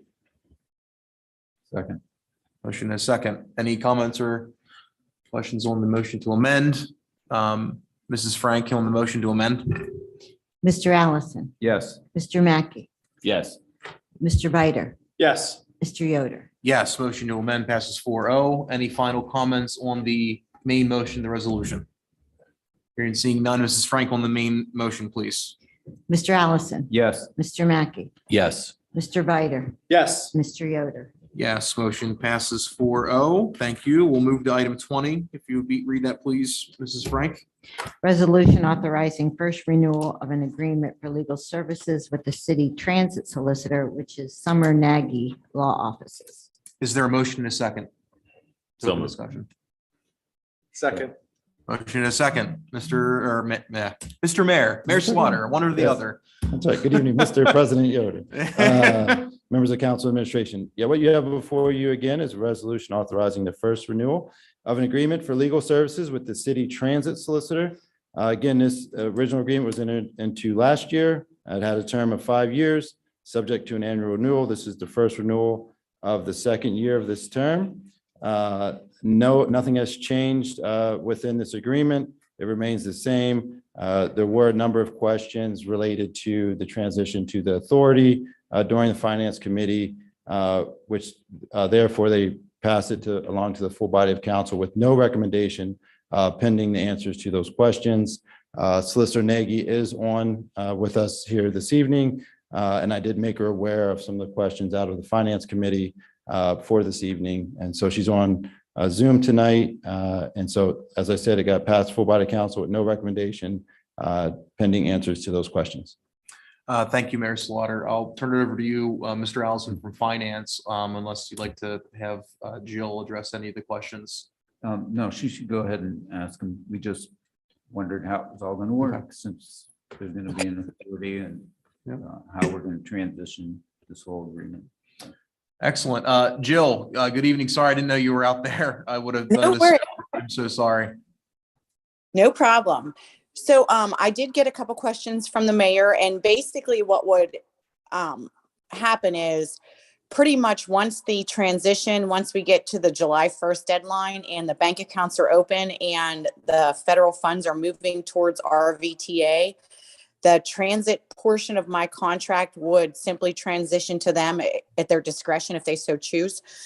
There might be a couple lingering things that are very city specific with regard to the transition. Of course, I would be advising the mayor and the transportation committee of anything like that. The only thing I can really foresee would be a joint petition between the city and RVT to change unions and change the personnel structure. But based upon discussions with Mr. Winder, that's part of the operating cost of RVT. So unless there's something very specific, all those charges would be passed along to RVT, even if I'm representing the city jointly in transferring union obligations to the new authority. So that aspect of my contract would all be transitioned. Any of the conflict work with the city, insurance work with the city would be in the normal course. I did check, and by doing the insurance as an hourly rate, there would be a substantial savings to the city as opposed to the flat fee. After I heard your question on that, there would be savings, especially because we're done with the broker scenario for this particular year that renewal is ongoing. So I would advise if I foresee any odd issues involving insurance consulting, everything else would remain the same. But the transit work, to maintain confidentiality with the city would be still in place, even if it's in documentation only, and the fees would be paid by RVT. There might be some confidentiality I would like to have with the city, but again, those fees would be charged to the new authority as part of the transition process. And if I may, I'm sorry, there were two minor areas that she did button up in the agreement. Solicitor Nagy, if I could read those in. So there were minor things that she just touched on, and I'll read that into the record. And this was due to a few items that we had over the last year or so related to some litigation related to insurance and things. And so she did button up that language in this contract. And it says, continue in the role of insurance consultant and represent the city in matters, including litigation as directed by the mayor or city council pertaining to insurance coverage disputes. Advise the city as requested by the mayor or city council on matters of a particular specialty as the case may arise that falls within an expertise that is not customarily handled by the solicitor or assistant solicitor. And then finally, as she just mentioned, it is anticipated that conflict services will be limited and will not involve such matters as, for example, litigation, and those conflict services would normally incur less than $525 in legal fees. In the event that her law firm reasonably believes the actual work will involve more than $525 in legal fees, her law firm will notify the city and city council and provide a budget for proposed legal services. The law firm and the city will agree to the anticipated budget prior to commencing legal services. So she did button up that language a little bit to address some of those questions that were in the finance committee. So my apologies on that at the beginning. And by way of example, one of the things that Austin and I talked about that I stepped in on in the past was some very specific pension issues, only because of my background in pension. That was a little bit easier rather than him doing multiple hours of research. That's just the only example I can think of at this moment, but just to give council that example. Okay. Thank you for the clarifications, Jill. That's very much appreciated. Mr. Allison, anything additional from finance? I don't. Mr. Biter? may. No, just to have those questions answered, which we greatly appreciate. Thank you. Any other comments or questions, Mr. Mackey? Anything from your end? Okay. Hearing and seeing none, Mrs. Frank, then on the motion, please. Mr. Allison, Yes. Mr. Mackey, Yes. Mr. Biter, Yes. Mr. Yoder. Yes, motion passes 4-0. Thank you, Jill. Thank you, Mr. Mayor. Thanks. Have a good night. You too. You too. We'll move to item 21, Mrs. Frank. We'll turn it over to Mr. amended resolution of the city of Williamsport, county of Lycoming, Commonwealth of Pennsylvania, approving the transfer of a PLCB license number R48016 into Williamsport City from Jersey Shore, Lycoming County, Pennsylvania. Is there a motion and a second? Move it. Motion and a second. Mr. Lubin? Good evening. With regard to this is the amended resolution that had been approved by City Council, approving the transfer of the PLCB license. It's actually the same resolution that had been used in the past and had been approved by Liquor Control Board. On this one, the investigator for LCB wanted a couple of minor changes. So we've made the changes that have been requested. Specifically, what they wanted was a statement that the hearing was in fact held. And that was added in with whereas. Then in a couple of places, she wanted the addresses to be repeated, and that was done again.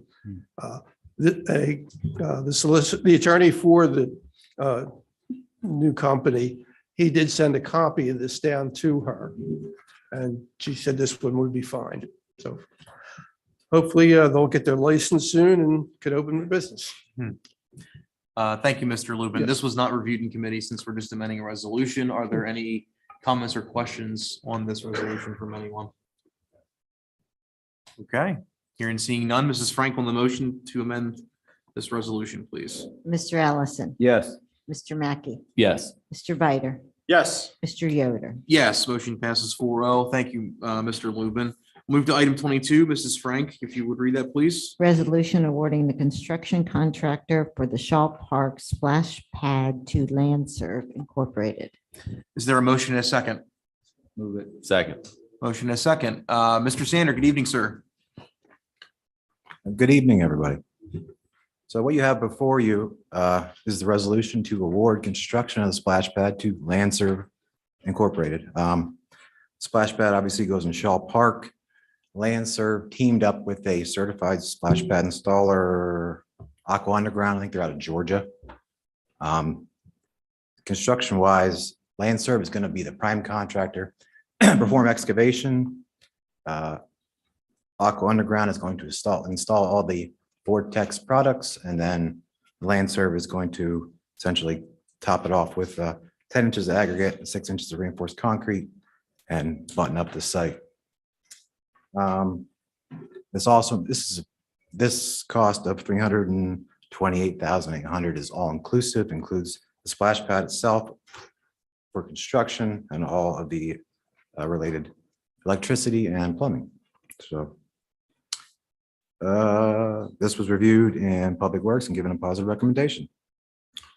Thank you, Mr. Sander. Public Works, Mr. Allison. We did review it. I'm the only one here. that wasn't. That night, so I'm talking to myself. Yeah, it's, just a continuance of the whole process that we've already approved. So these are the people that are gonna come in and build it. And that's what we need to be able to have the splash pad. What we talked about, so the total cost then of the whole project is, Yes, so obviously we have a contract right now with Vortex, yes, passed a month and a half ago, somewhere in there, for $206,000. Yeah. Just for the parts. They Right. haven't shipped them yet. I think they actually shipped a couple anchors because Yeah. they needed to get them out of the warehouse. This is for the construction. So we're Mm-hmm. talking total project cost. What are we talking now? 530, I believe. $530,000. Yeah, 534 in that neighborhood.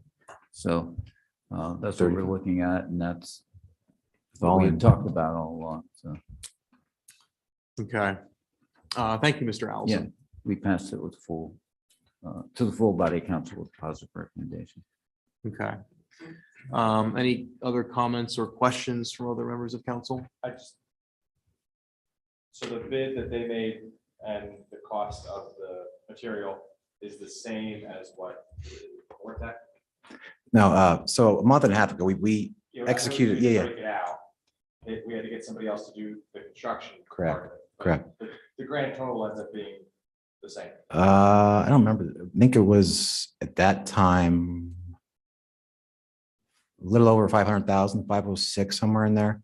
But we had to axe that contract because we had to bid out the construction per, city requirements. Just a little bit more this time around. Yeah, well, and also I included all electrical connections to the north and water connections to the east. So it's about 80,000. Was quoted somewhere, I think it was 40 total, somewhere in there. I can't remember off the top of my head. All right, no, that's good. Give me 1 second here. I'm trying to compare. So you said, John, 530, Yeah, so what, 534? Yep. Okay, and I just wanted to compare to what we had budgeted, because this was 500. this was ARPA funding, correct? Mhm. Yep. And I couldn't remember if we moved any more into it or not. So the remaining 34,000, we either need to pull from contingency from ARPA or somewhere else.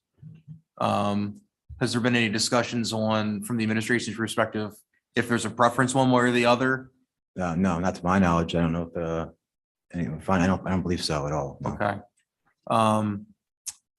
Yeah, we all want this project. It would be good to do. I don't see any reason to hold it up, but I would suggest thinking through if there's other sources of outside of ARPA funding that we would rather use than dipping into contingency, figure that out before any kind of first transfer ordinance comes forward. So that way, whenever that comes forward, you can move the money accordingly and we can continue to track this accordingly and make sure we have an updated record. So. Okay. We do have grant opportunities in the park, but they go after a specific item. So to try to shift it to another one is very difficult. Again, can be done. Yeah. And we've successfully done it in the past. I'm actually looking to do it on a couple other jobs, but it's tricky from what I'm told. So. No, certainly understood. The other thing too, I don't know what conversations you've had with our ARPA consultant, but I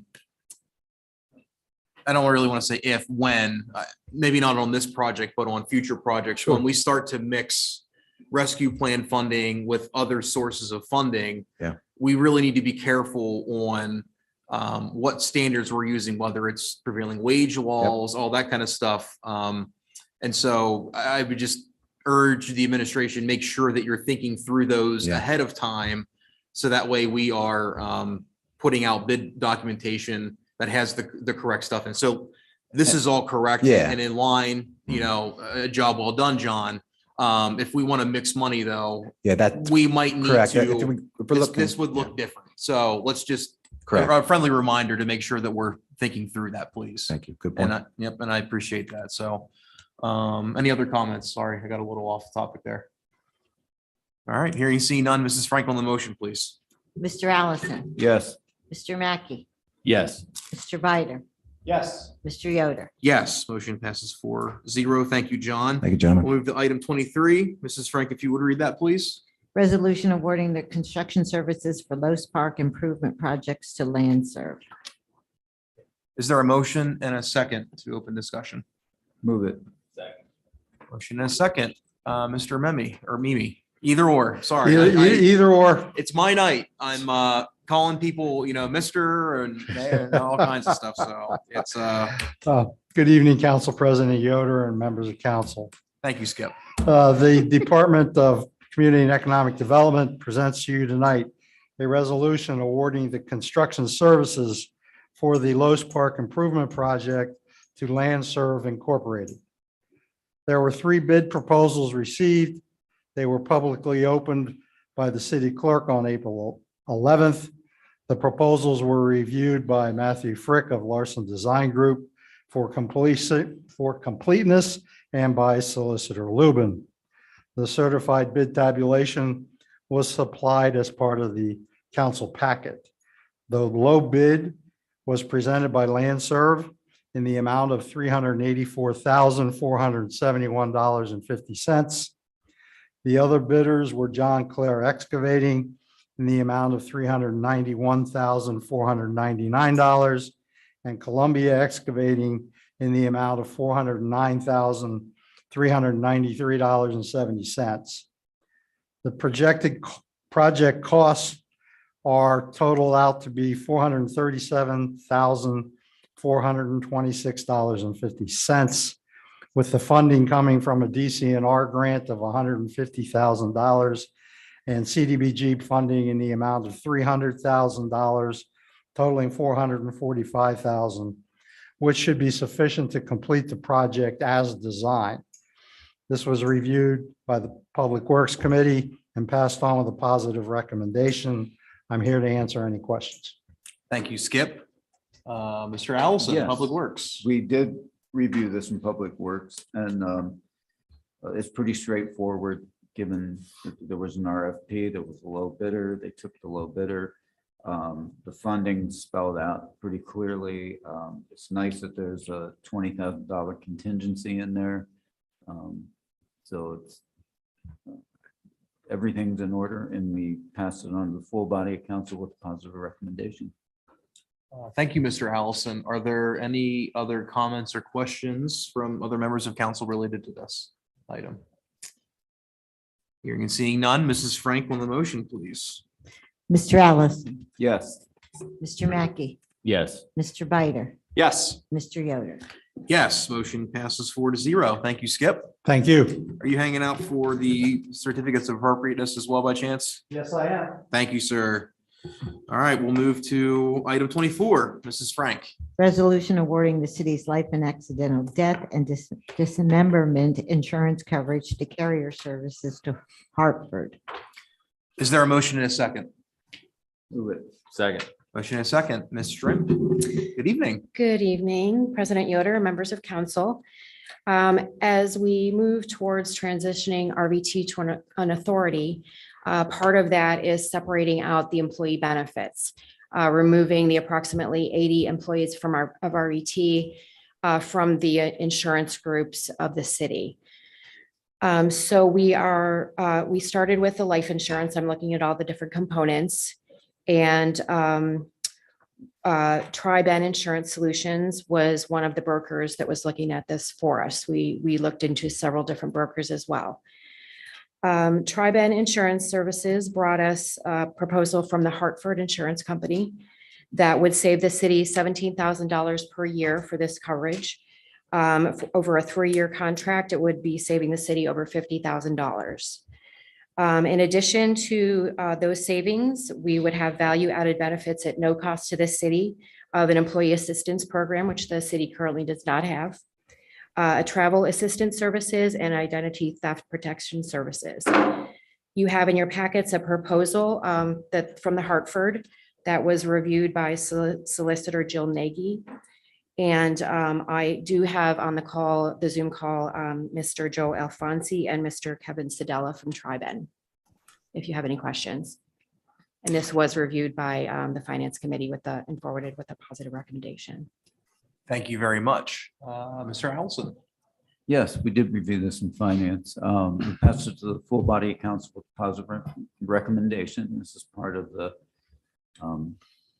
transitioning of RVT out of the city. So it's one of those good things that we've been trying to see come to fruition, and it saves us money. It's not going to impact the city side in a negative way, and it keeps everything clean and separate. So we passed it to the full body council with a positive recommendation. Thank you, Mr. Allison. Are there any comments or questions from anybody, any other member of council, aside from the peanut gallery outside that likes to make a lot of noise tonight, apparently? All right, hearing, seeing none, Mrs. Frank on the motion, please. Mr. Allison. Yes. Mr. Mackey, Yes. Mr. Bider, Yes. Mr. Yoder. Yes, motion passes 4-0. We'll go to item 25, Mrs. Frank. Resolution awarding the city's life insurance and accidental death and dismemberment insurance brokerage services to Tri-Ben Insurance Solutions. Is there a motion and a second? So moved. Second. Motion and a second. Good evening again. So as I mentioned, I asked several brokers to come forth with different proposals from different insurance companies. Triben went above and beyond and brought forth 4 different quotes. So my recommendation is to replace our current brokerage services for the life insurance with Triben Insurance Solutions. They specialize in life insurance coverage. So I hope that you will approve this. Again, Mr. Joe Alfonsi and Mr. Kevin Sedella are on the Zoom call if you have questions for them. Thank you, Ms. Shrimp. This was reviewed finance as well, Yes, Mr. Allison. It was, yes. This is a specific benefit relating to life insurance, death and dismemberment, accidental death, dismembrance. It's not always a big ticket item, but it's an important one. So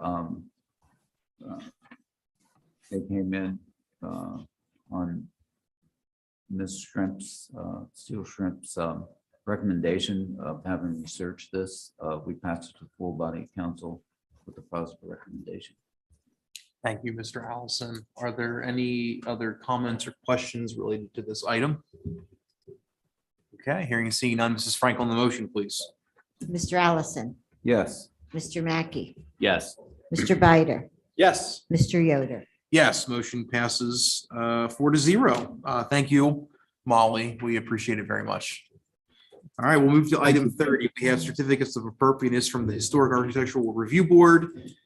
We have 5 items. Item 1. Oh, I did, totally. I am so sorry. We'll move to item 26 instead, if you would read that, please. Resolution authorizing a professional services agreement between the Williamsport Bureau of Fire and Higher Information Group. Is there a motion and a second? Move it. Second. Motion and a second. My apologies. I checked off the wrong one. You were not getting off that. easy. Yeah. Good evening, sir. Good evening. President Yoder, council and administration. What you have before you is a resolution authorizing the Bureau of Fire to enter a 5-year professional services agreement for copier, scanner, printing services for Higher Information Group, not to exceed $4,101.60 in total lease payments for 5 years. I sent you guys all a monthly comparison chart on what our current units use and what we pay for versus the proposed Canon. The Canon printer would be replacing 3 different machines in the platoon chief's office.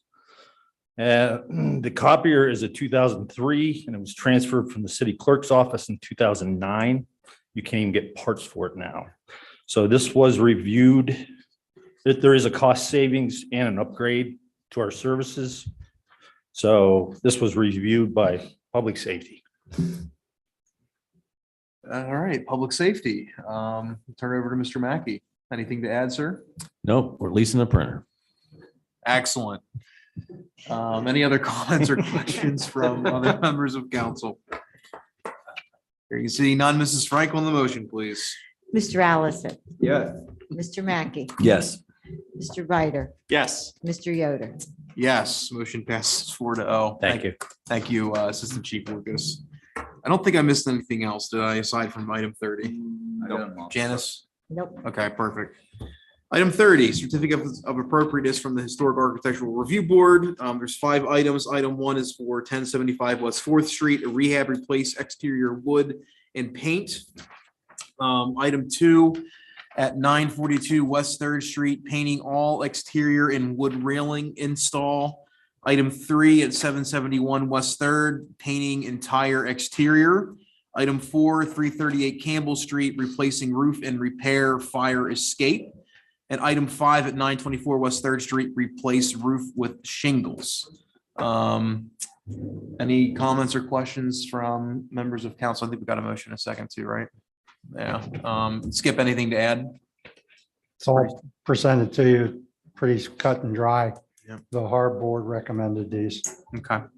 Any comments or questions from anybody on council? Hearing and seeing none, Mrs. Frank on the motion, please. Mr. Allison, Yes. Mr. Mackey, Yes. Mr. Bider, Yes. Mr. Yoder. Yes, motion passes 4-0. Thank you, Skip. for Thank your you. help. We'll move to item 31, except for filing. We have the Finance Committee meeting minutes from March 18th, 2022, Public Safety meeting minutes from March 1st, March 15th, and March 29th, 2022, and the Controller's report from January 2022. Is there a motion in a second, except for filing? Move it. Second.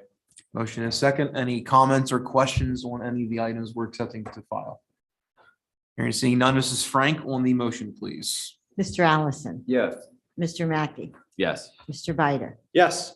Mr. Yoder. Yes, motion passes 4-0. Item 32, announcements. Our next regularly scheduled city council meeting will be held on Thursday, May 12th, 2002, right here at 7 p.m. Trade and Transit 2. Upcoming meetings, Monday, May 2nd is the Planning Commission at noon. Monday, May 9th, 4 p.m. is the Recreation Commission. Tuesday, May 10th at 11:30, Public Safety Committee. At 1 p.m., Finance Committee, 2:30 p.m., Public Works, and 4 p.m., Transit Oversight Committee. Wednesday, May 11th at 3:30 p.m., we have our O&E Pension Board meeting. And Thursday, April 28th at 7 p.m., our City Council meeting. Are there any comments from members of council this evening? I'd just like to take a moment to thank all of you for the quick work that we did to fill the treasurer's vacancy. I'd applaud everybody. We kind of moved fast, got some good candidates, but nonetheless responded pretty quickly, and I'm proud of that. And I thank all of you for your help through the process. So Thank a you. job well done. Thank you as well. Are there comments from the administration?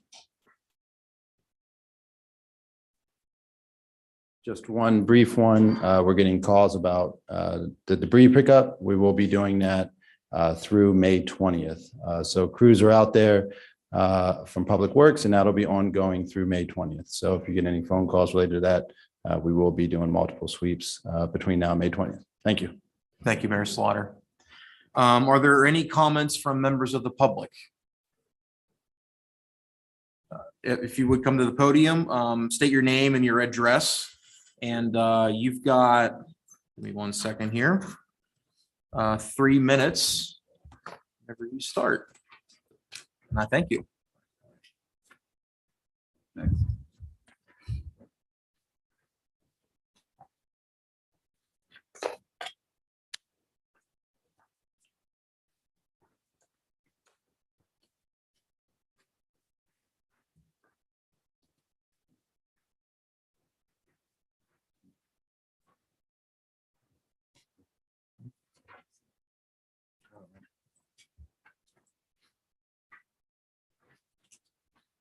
Thank you. I know it's been a long night. It's been a long day for me too, so we'll make this brief. My name is Michael T. Roan. I'm the owner of Michael T. Roan Real Estate in Williamsport, and I'm a real estate auctioneer and a real estate broker, and I've been doing this since 1980. Tonight, I had an auction of a property in Watsontown that is similar to the City Hall. I put a submission in to sell City Hall if you so desire to. So I put my bid in when you requested, and I hadn't heard from you, so I thought I'd stop and say hi. Okay. But I sell properties like City Hall all day long. That's what I do. I've sold 11 schools, I've sold 11 churches, and I've sold public buildings. And tonight I had an auction down in Watsontown, and I sold this property. We had a reserve price of $750. It brought $955,000 plus the 10% buyer's premium for a total of $1,050,500. We had a dozen bidders there. I was on the WNEP News at 5 o'clock with an interview with them. I was on the front page of the Daily Item and the Lewisburg paper. And these are the type of things you can do when you sell a public building such as you might be selling. Okay. And so I know how to do that, and I've done it a long time. I've been downtown since 1990. I bought the whole Bullfrog block in 1990 and sold it to the Bullfrog and some other people. And I've been downtown with a store for 8 years now. I'm at 4th and Pine. I have the Mad Potter and the Rocks Off. So I just want to let you know that I'm here. If you do so decide to sell the city hall, I would like very much for your consideration of that. Okay, thank you. Thank you, sir. And if the administration has your response to their RFP request, I'm sure they'll take that into consideration and offer recommendation if that's the route that the administration proposes. And I suspect we'll have clarity on that hopefully for our next meeting. I know, I think you're working through a couple final things, Mayor Slaughter, which is good. So thank you very much. Any other comments from members of the public? Okay, hearing and seeing none. Are there any comments from the members of the news media? I know we have a couple outlets. We have one, if you would state your name, address, and the news outlet you represent, and you'll have 3 minutes.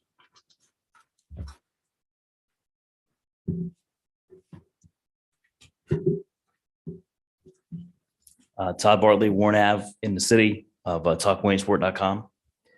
The reason for my being here this evening is to address the indisputable facts of the injustices being perpetuated on this community by Mayor Slaughter and his administration. The following is based on just one case the Mayor Slaughter and the Bureau of Police is keenly aware of. The indisputable facts are as follows. Mayor Derek Slaughter is Black.